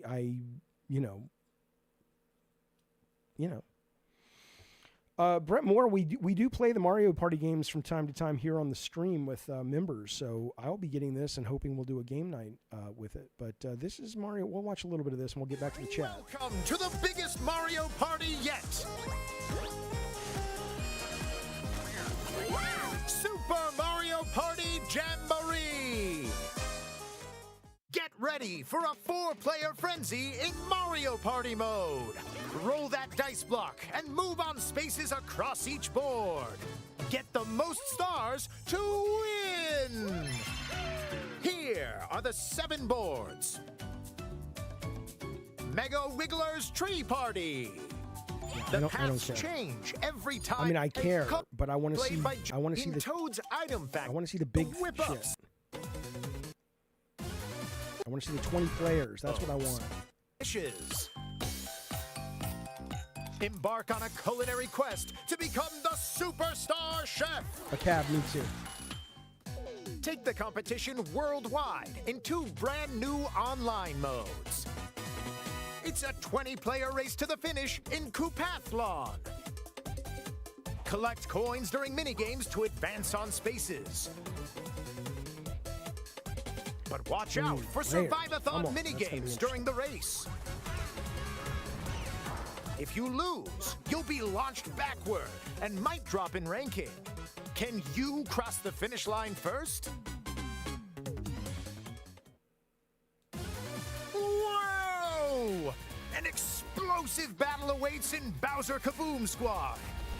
8 players will join forces to collect bombs and attack Imposter Bowser with a cannon. Defeat him within 5 rounds to claim victory. Minigame. After each round, you'll play an 8-player co-op minigame. It's an opportunity to get a helpful item that can turn the tide of battle. Teamwork is key to winning this fiery frenzy. Besides random matchmaking, up to 8 friends can team up to play online in both modes. Come one, come all! Get your party hats on, because... All right, so, you know, yeah, I'm in. Again, I'll wait for the reviews, of course, but what I like about that is, you know what I like about this in general, though, is their trailers show you gameplay. And I get it. I really don't want to be a broken record. I know anybody who watches this channel, and I appreciate you guys watching, know what I feel about gameplay. It's always gameplay for me. But I like their trailers because I can get a sense of what it is. You know, and I don't know, like when you guys are talking about Midnight Walk, I don't know what the fuck it is. And I get it. Their job right now may not be to tell you what the fuck it is. Their job right now might be to excite you, I guess. But again, it goes back to what we were talking about at the beginning. There's just so many, there's so many games now that a nice looking trailer is no longer enough to get you, or at least to get me excited. You know, I need something. It needs to hang its hat on something. Just having a cool art style is not that. Bukaki says it shouldn't be controversial to care about gameplay. Oh, I know, but you know, I get shit for it, man. I get shit for it all the time because people go, "Oh, you must be salty at Sony." I'm like, no, I am not. I wish people in charge of Sony and all these developers cared as much about gameplay as you do, says Jonathan. Some of them do. I don't know. I mean, look, they're in a tough place. I get it. But, you know, you're not going to get out of it by doing the same thing.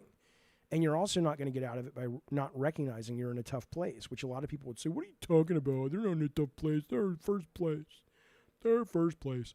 To those people, I would invite them to Google or go to YouTube and look up Iwata GDC keynote where he was talking about disruption and how they were sucker punched by being number one or being so successful with the Nintendo DS and then having their asses handed to them with the GameCube, or maybe it wasn't the GameCube, but one of their things came out and tanked.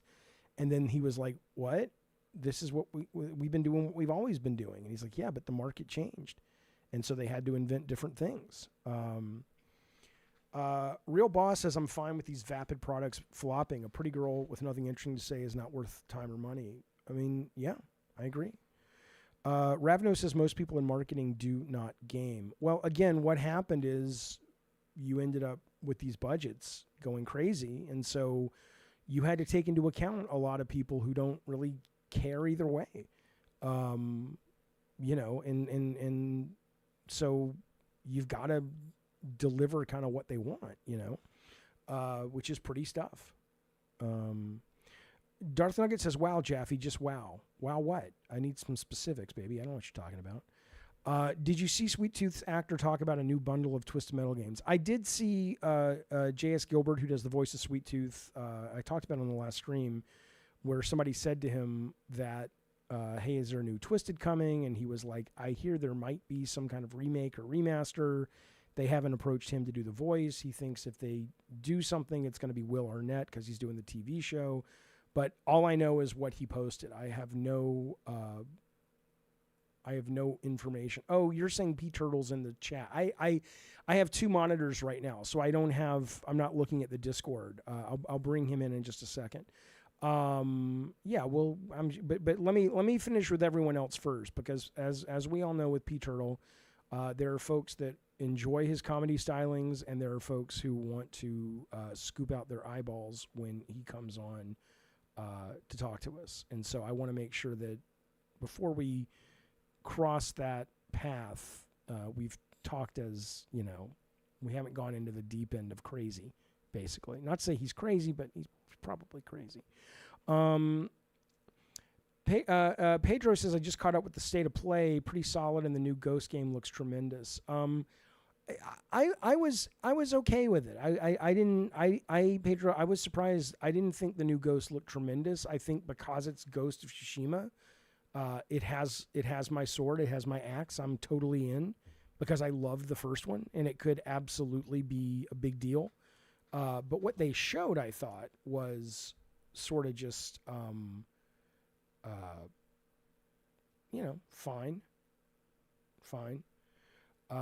Bukaki, okay, interesting. Now again, I don't hate P Turtle as a person, but let's put up a poll on P Turtle. Let's be scientific about this.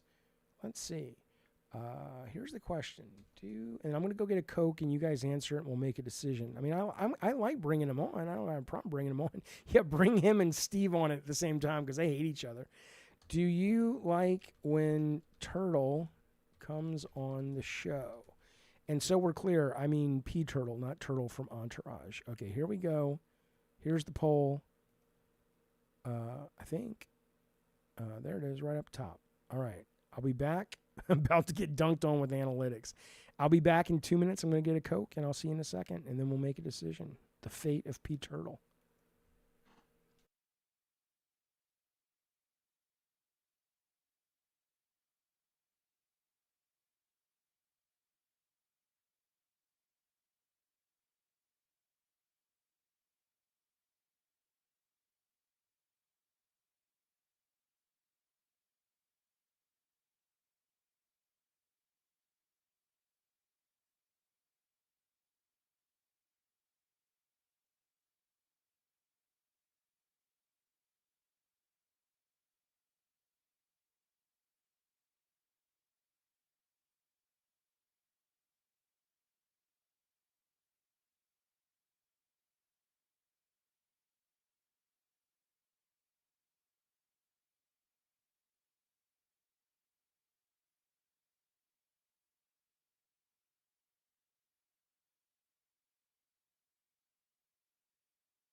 Man, look at those numbers.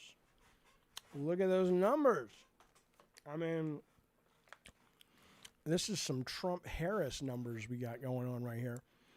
Okay, well, 53% want to hear from the man. So here's what I'll say.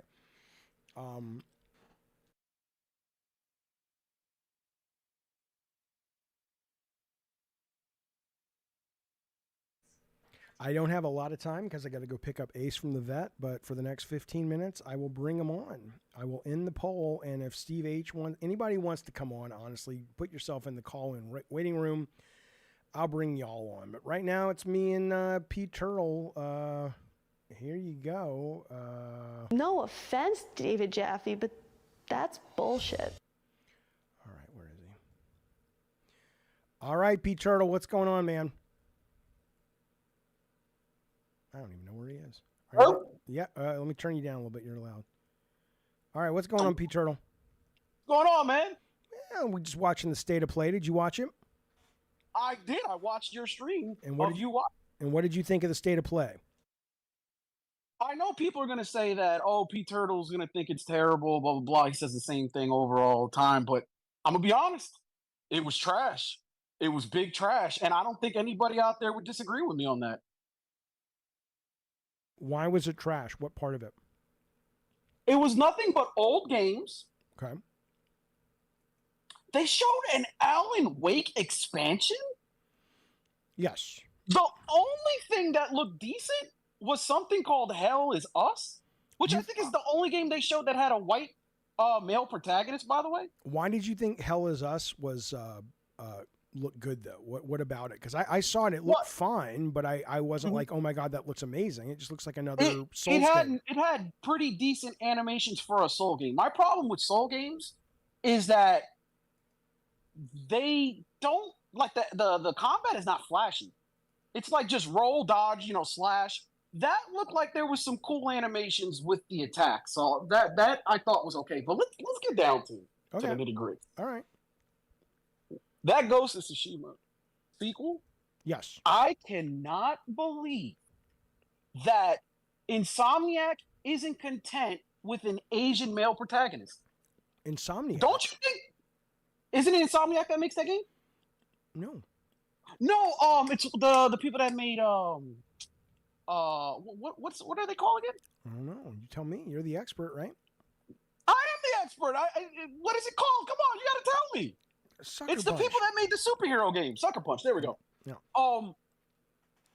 They replaced an Asian a male protagonist. Now, let me ask you something. How many male Asian protagonists does Sony have in their games? How many Asian male protagonists do they have? Yeah, how many do you think?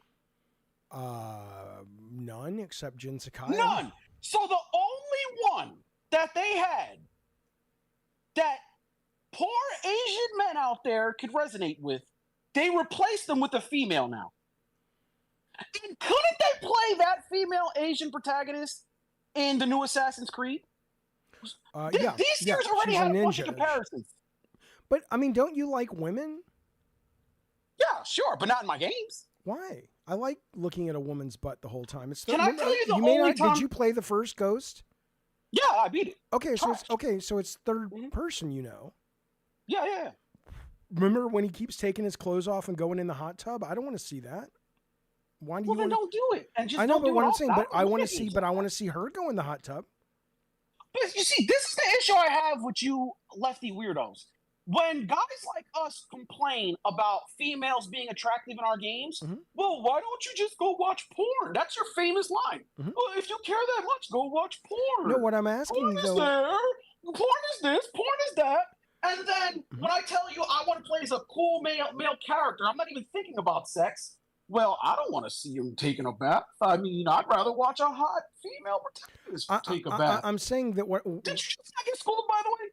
Did I what? Was that not a school? Did I not just school you, by the way? Are you gonna try and talk your way out of that hypocrisy? It's not hypocrisy. It's what I'm saying to you is, if you are going to play and look at a character on screen, I would rather. It's not about porn, but I find the female figure. Yes, it's sexy, but it's also just I'd rather hang out with a woman on screen. Is it that when you play a third-person game, you don't identify with the character, or you do? And that way, it's weird when it's a woman. Like, I don't understand. Let me ask you this. Do you think that the female protagonist that they showed in that new Ghost game was hot? I could barely see her. She was wearing a mask 99%. You can barely see. But you know what you couldn't see? You couldn't see any titties. You couldn't see a fat booty. You could in the last shot. But yeah, at first, I couldn't tell what the gender was. I'm telling you right now, that is not didn't they show her face? They showed her face. Maybe briefly. Yeah, Maybe. she was ugly, my friend. I don't know if she was ugly or not. I'm bringing Steve Hawkins in. He's been wanting to talk to you. Steve's on with P Turtle. Who's this? Somebody wants to talk to you, but keep going, P Turtle. I'm listening. Okay, so the other issue I had was the remaster of what is it? Freaking Legacy of Kain. Freaking yeah, Soul Reaver. Yeah, they completely made the game uglier. There's a statue in that game. My guy Grums, he blew the whistle on this. Showed both sides. The statue is completely uglier compared to the original. All right, we're gonna go. What We're makes gonna you look. think Whoa, that relax. We're gonna look it up. Hang on. If I just go to Grums's Twitter, will it pop up? I'm assuming It should, yeah. He's grifting off this today. Let me. Can I ask you a question? Why do you think he's a grifter? Just because you Because- don't agree with him? No, not at all. Okay. Hang on though. Let me bring this up for everybody. What's I just want to know if you have any evidence to suggest he's actually a grifter. Well, actually, grifter, no, because the actual definition of grifter is somebody who lies and makes money off it. I don't think he's that, but I think he's basically a rage baiter. How about that? And I think the reason I have a problem with him is that it seems like the guy wakes up and searches for something to be upset about. Isn't that what lefties do all the time? I don't. I'm not upset. You're the guy that got upset. What was the last thing you got upset about? Where you didn't want people dry humping each other in Call of Duty? I didn't say That's that. not waking up and trying to be upset about No, something? because I didn't say that. I didn't say there was a problem with it. I didn't say they should take it out. I said it was funny. You were saying that they should put a mechanic in the game where if it, hurts your feelings, you don't have to see it. I didn't know. What I said was I found it distasteful. And I think it would be great if I could turn it off or someone could turn it off. But I don't think it's bad in the sense that if people like it and it is funny, and I agree. Didn't you say that your brother thought it was homophobic or something? No. That was the comment when I said go suck a dick, and he said if you say that, that's homophobic or wow. Well, because it's like saying the word F is homophobic because you're using it negatively. If you tell someone to go suck a dick, gay people or straight women would go, sweet, okay, thanks. So when you say it like it's a negative thing to put on someone, that's what he was suggesting. But that's got nothing to do with what we're talking about. So here's the statue. I'm assuming the bottom one is the new one and the top one is the old one? I can't see. I'm looking at the ceiling. Okay, well, you should stop because I usually watch you on my phone, but I'm in the chat with you. So well, I believe the top one is the old one and the new one is the bottom. And yeah, they changed it. Right. Why do you think they made that statue uglier? It seems like they want to make things uglier in higher fidelity. It's like my guess. Okay, so hang on. Ugly character. Let's make her. Go ahead. Sorry, I get angry. Okay. Well, you shouldn't get angry, but I'm looking at it right now, and my guess would be like I can't get up close to the statue in this image, so I don't know if there were like nipples or, you could see some vag. I have no idea, but assuming it's none of those things, because I can't really tell that in this image, maybe it felt too, for the developers today, it felt too Heavy Metal Magazine and like sort of male gazy sexual. And this one just feels like a base statue. So you're basically saying it was changed due to wokeness. So go ahead.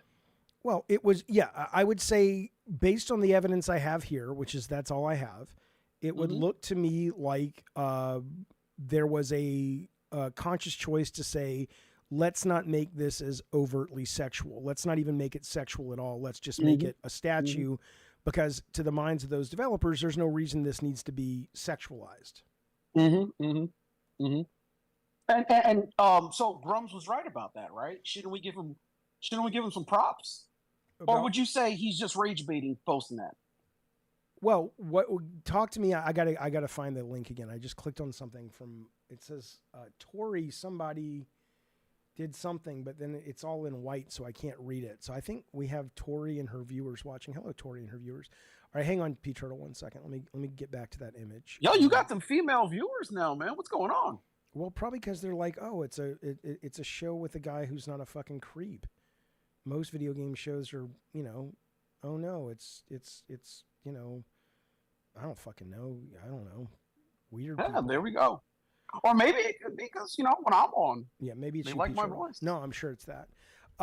So anyway, though, so Grums was right. I don't know what Grums is saying. He says they even made the statue uglier in Legacy of Kain. At this point, the agenda should be obvious. Why change the statue to make it not pass as a woman?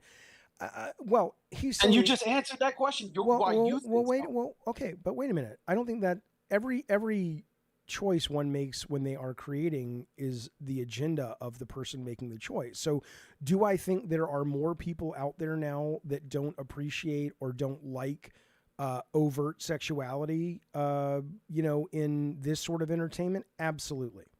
You think that's the majority or the minority? I think most people don't really think about it, but well, hang on. What I think is that there are absolutely times where the people who have a problem with it should be checked, because it might be going too far in affecting the intention of the creation, especially in a remaster. But I love overt sexuality, and I also appreciate that there was a time where overt sexuality specifically aimed at straight men. Like myself. Yeah.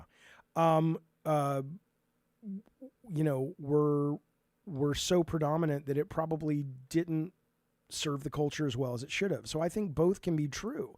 I think we can still enjoy Heavy Metal Magazine and God of War as it was, and horror movies with TNA and all kinds of great stuff. But I also think there's nothing wrong with people being aware of the fact that there are alternatives and options, and you don't want to feed the culture creatively the same stuff all the time, because it does begin to affect the way people think about things. And I like that there's that awakening and awareness, but I don't think it should come at the expense of also going, sex is fun, overt sexuality is great, and in the right context, it's awesome to have a lot of sexy time shit going down. I love it. Fair enough. All I wanted to say is this, and I'm going to let you go. All right. Hey, talk to Steve. Steve has been wanting to talk to you. Hang on. Okay. Steve, what's going on? Talk to me, Turtle, real quick. I got to run in a minute. All right. Can you hear me? Yeah, who's it? Stevie? Steve? Hello? Hold on a second. Yeah, you can hear me and everything? Yep. What's going on, man? I actually do agree with you on something. Holy shit. Yeah. Yeah, I agree with you on the stream. The stream kind of was stuck. Okay, so it was horrible. Steve, you've been saying in the chat that you cannot stand P Turtle, correct? What's going on? What is it you don't? I don't like his ideology thing.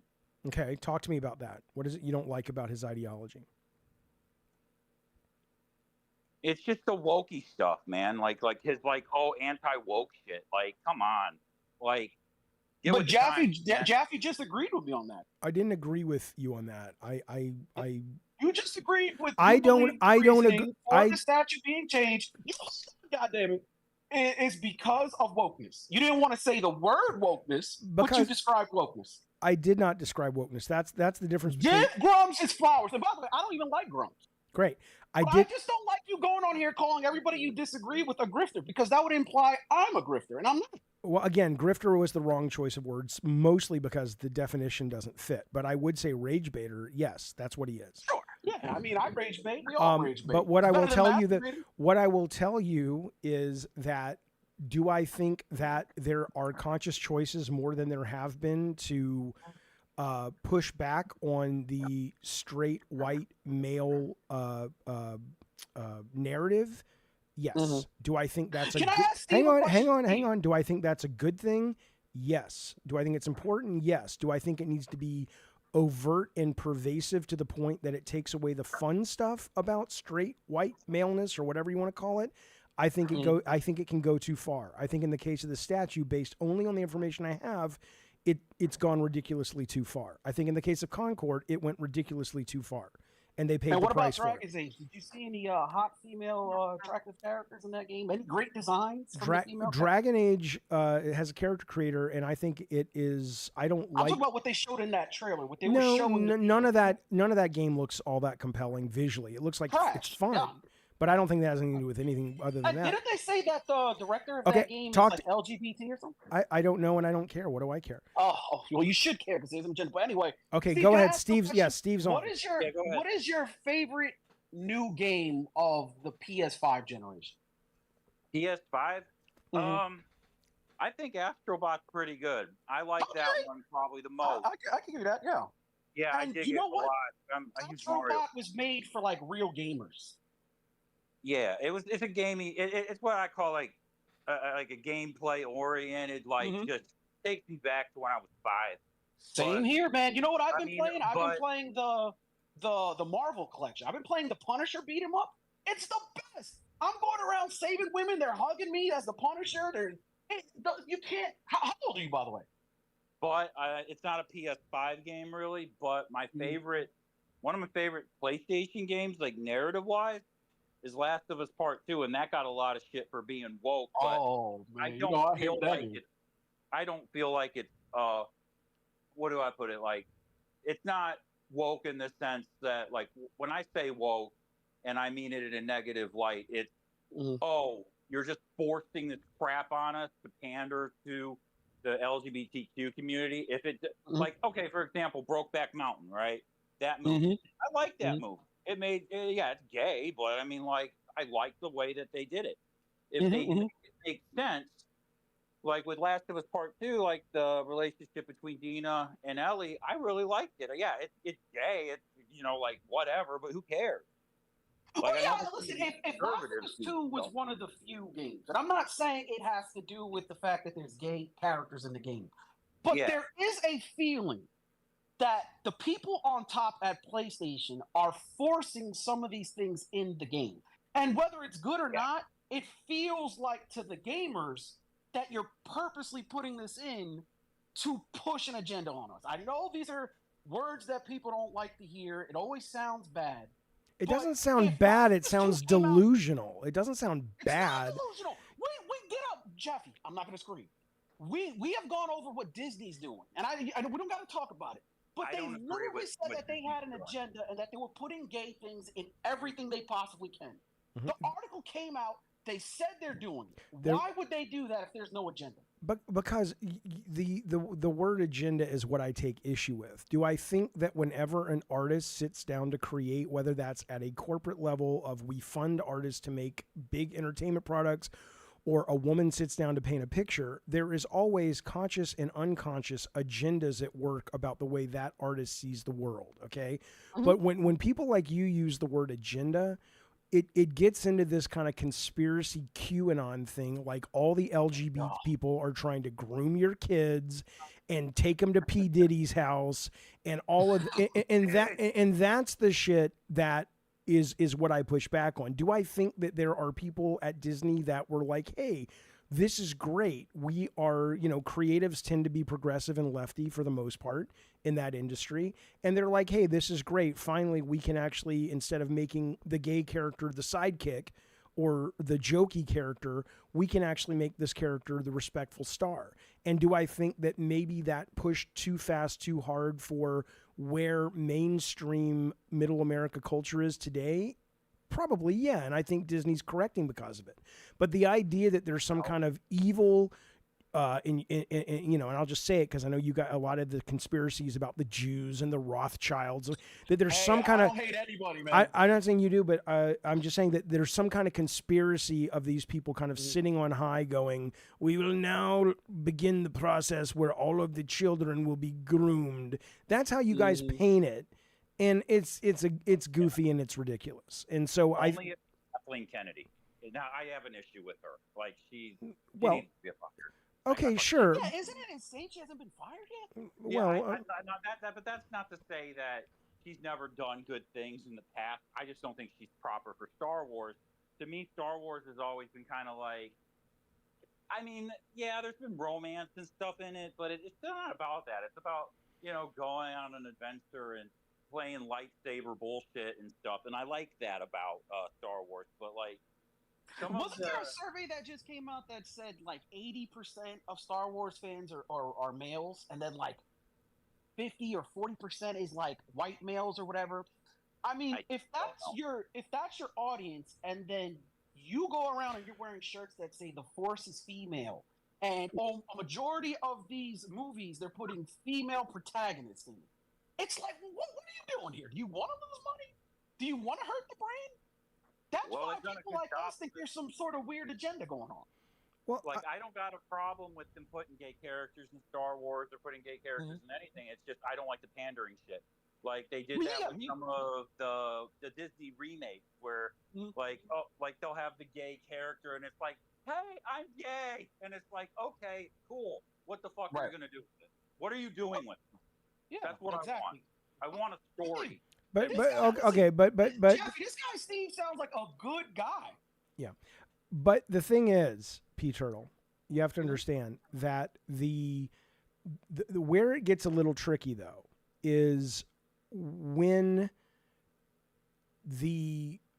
for someone who's not used to a more progressive view of the world, almost anything I live in New York. Almost anything seems like bad writing, right? Because Yeah, it's and I like have a anything sociology that's degree, bro. what's that?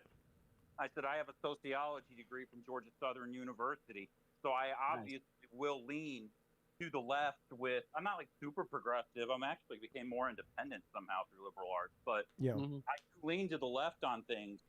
But like, yeah, I don't like them forcing things down our throat. But like, forcing things down your throat is subjective, though, right? And so you know what I mean, the pandering. I know, but the pandering is subjective. But so every choice in any creative endeavor, if I write a new, when I made Kratos with the team, I wanted him to do a certain thing. My agenda was I wanted him to be able to let you feel like a Rage Wolverine, Incredible Hulk animal. So every choice that was made, thank you, the team did, but every choice that was made in that game about that decision was built to follow that North Star. Well, is that pandering? Because I forced it. You just happened to like it. You just happen to connect with it. So what I'm saying is sometimes the pandering that you or I might pick up as pandering because it's not normal to us. Like, I'm not a black guy, okay? So are the Medea movies pandering because they're aimed at a more... To be honest, No, but like that's their audience. That's the audience. It's a lot of old black women that watch that. Okay, when you so take then a franchise like Star Wars or whatever in gaming, and you make it, your target demographic is male, and you're putting female characters, you're putting gay characters, and then the audience that it's for complaints, you then call everybody bigots. Oh, you guys just don't like games. Well, it's like, imagine if Tyler Perry started making, just started putting a bunch of white racist characters in Medea, and it starts to be aimed at a pro-Trump crowd. You think they're going to be happy? I have no idea, but I doubt it. Oh my God, you have no idea. Well, I can't. I think it would be hilarious to see Medea go to a Trump rally. Are you kidding me? I would love to see that movie. I'd watch the fuck out of that movie.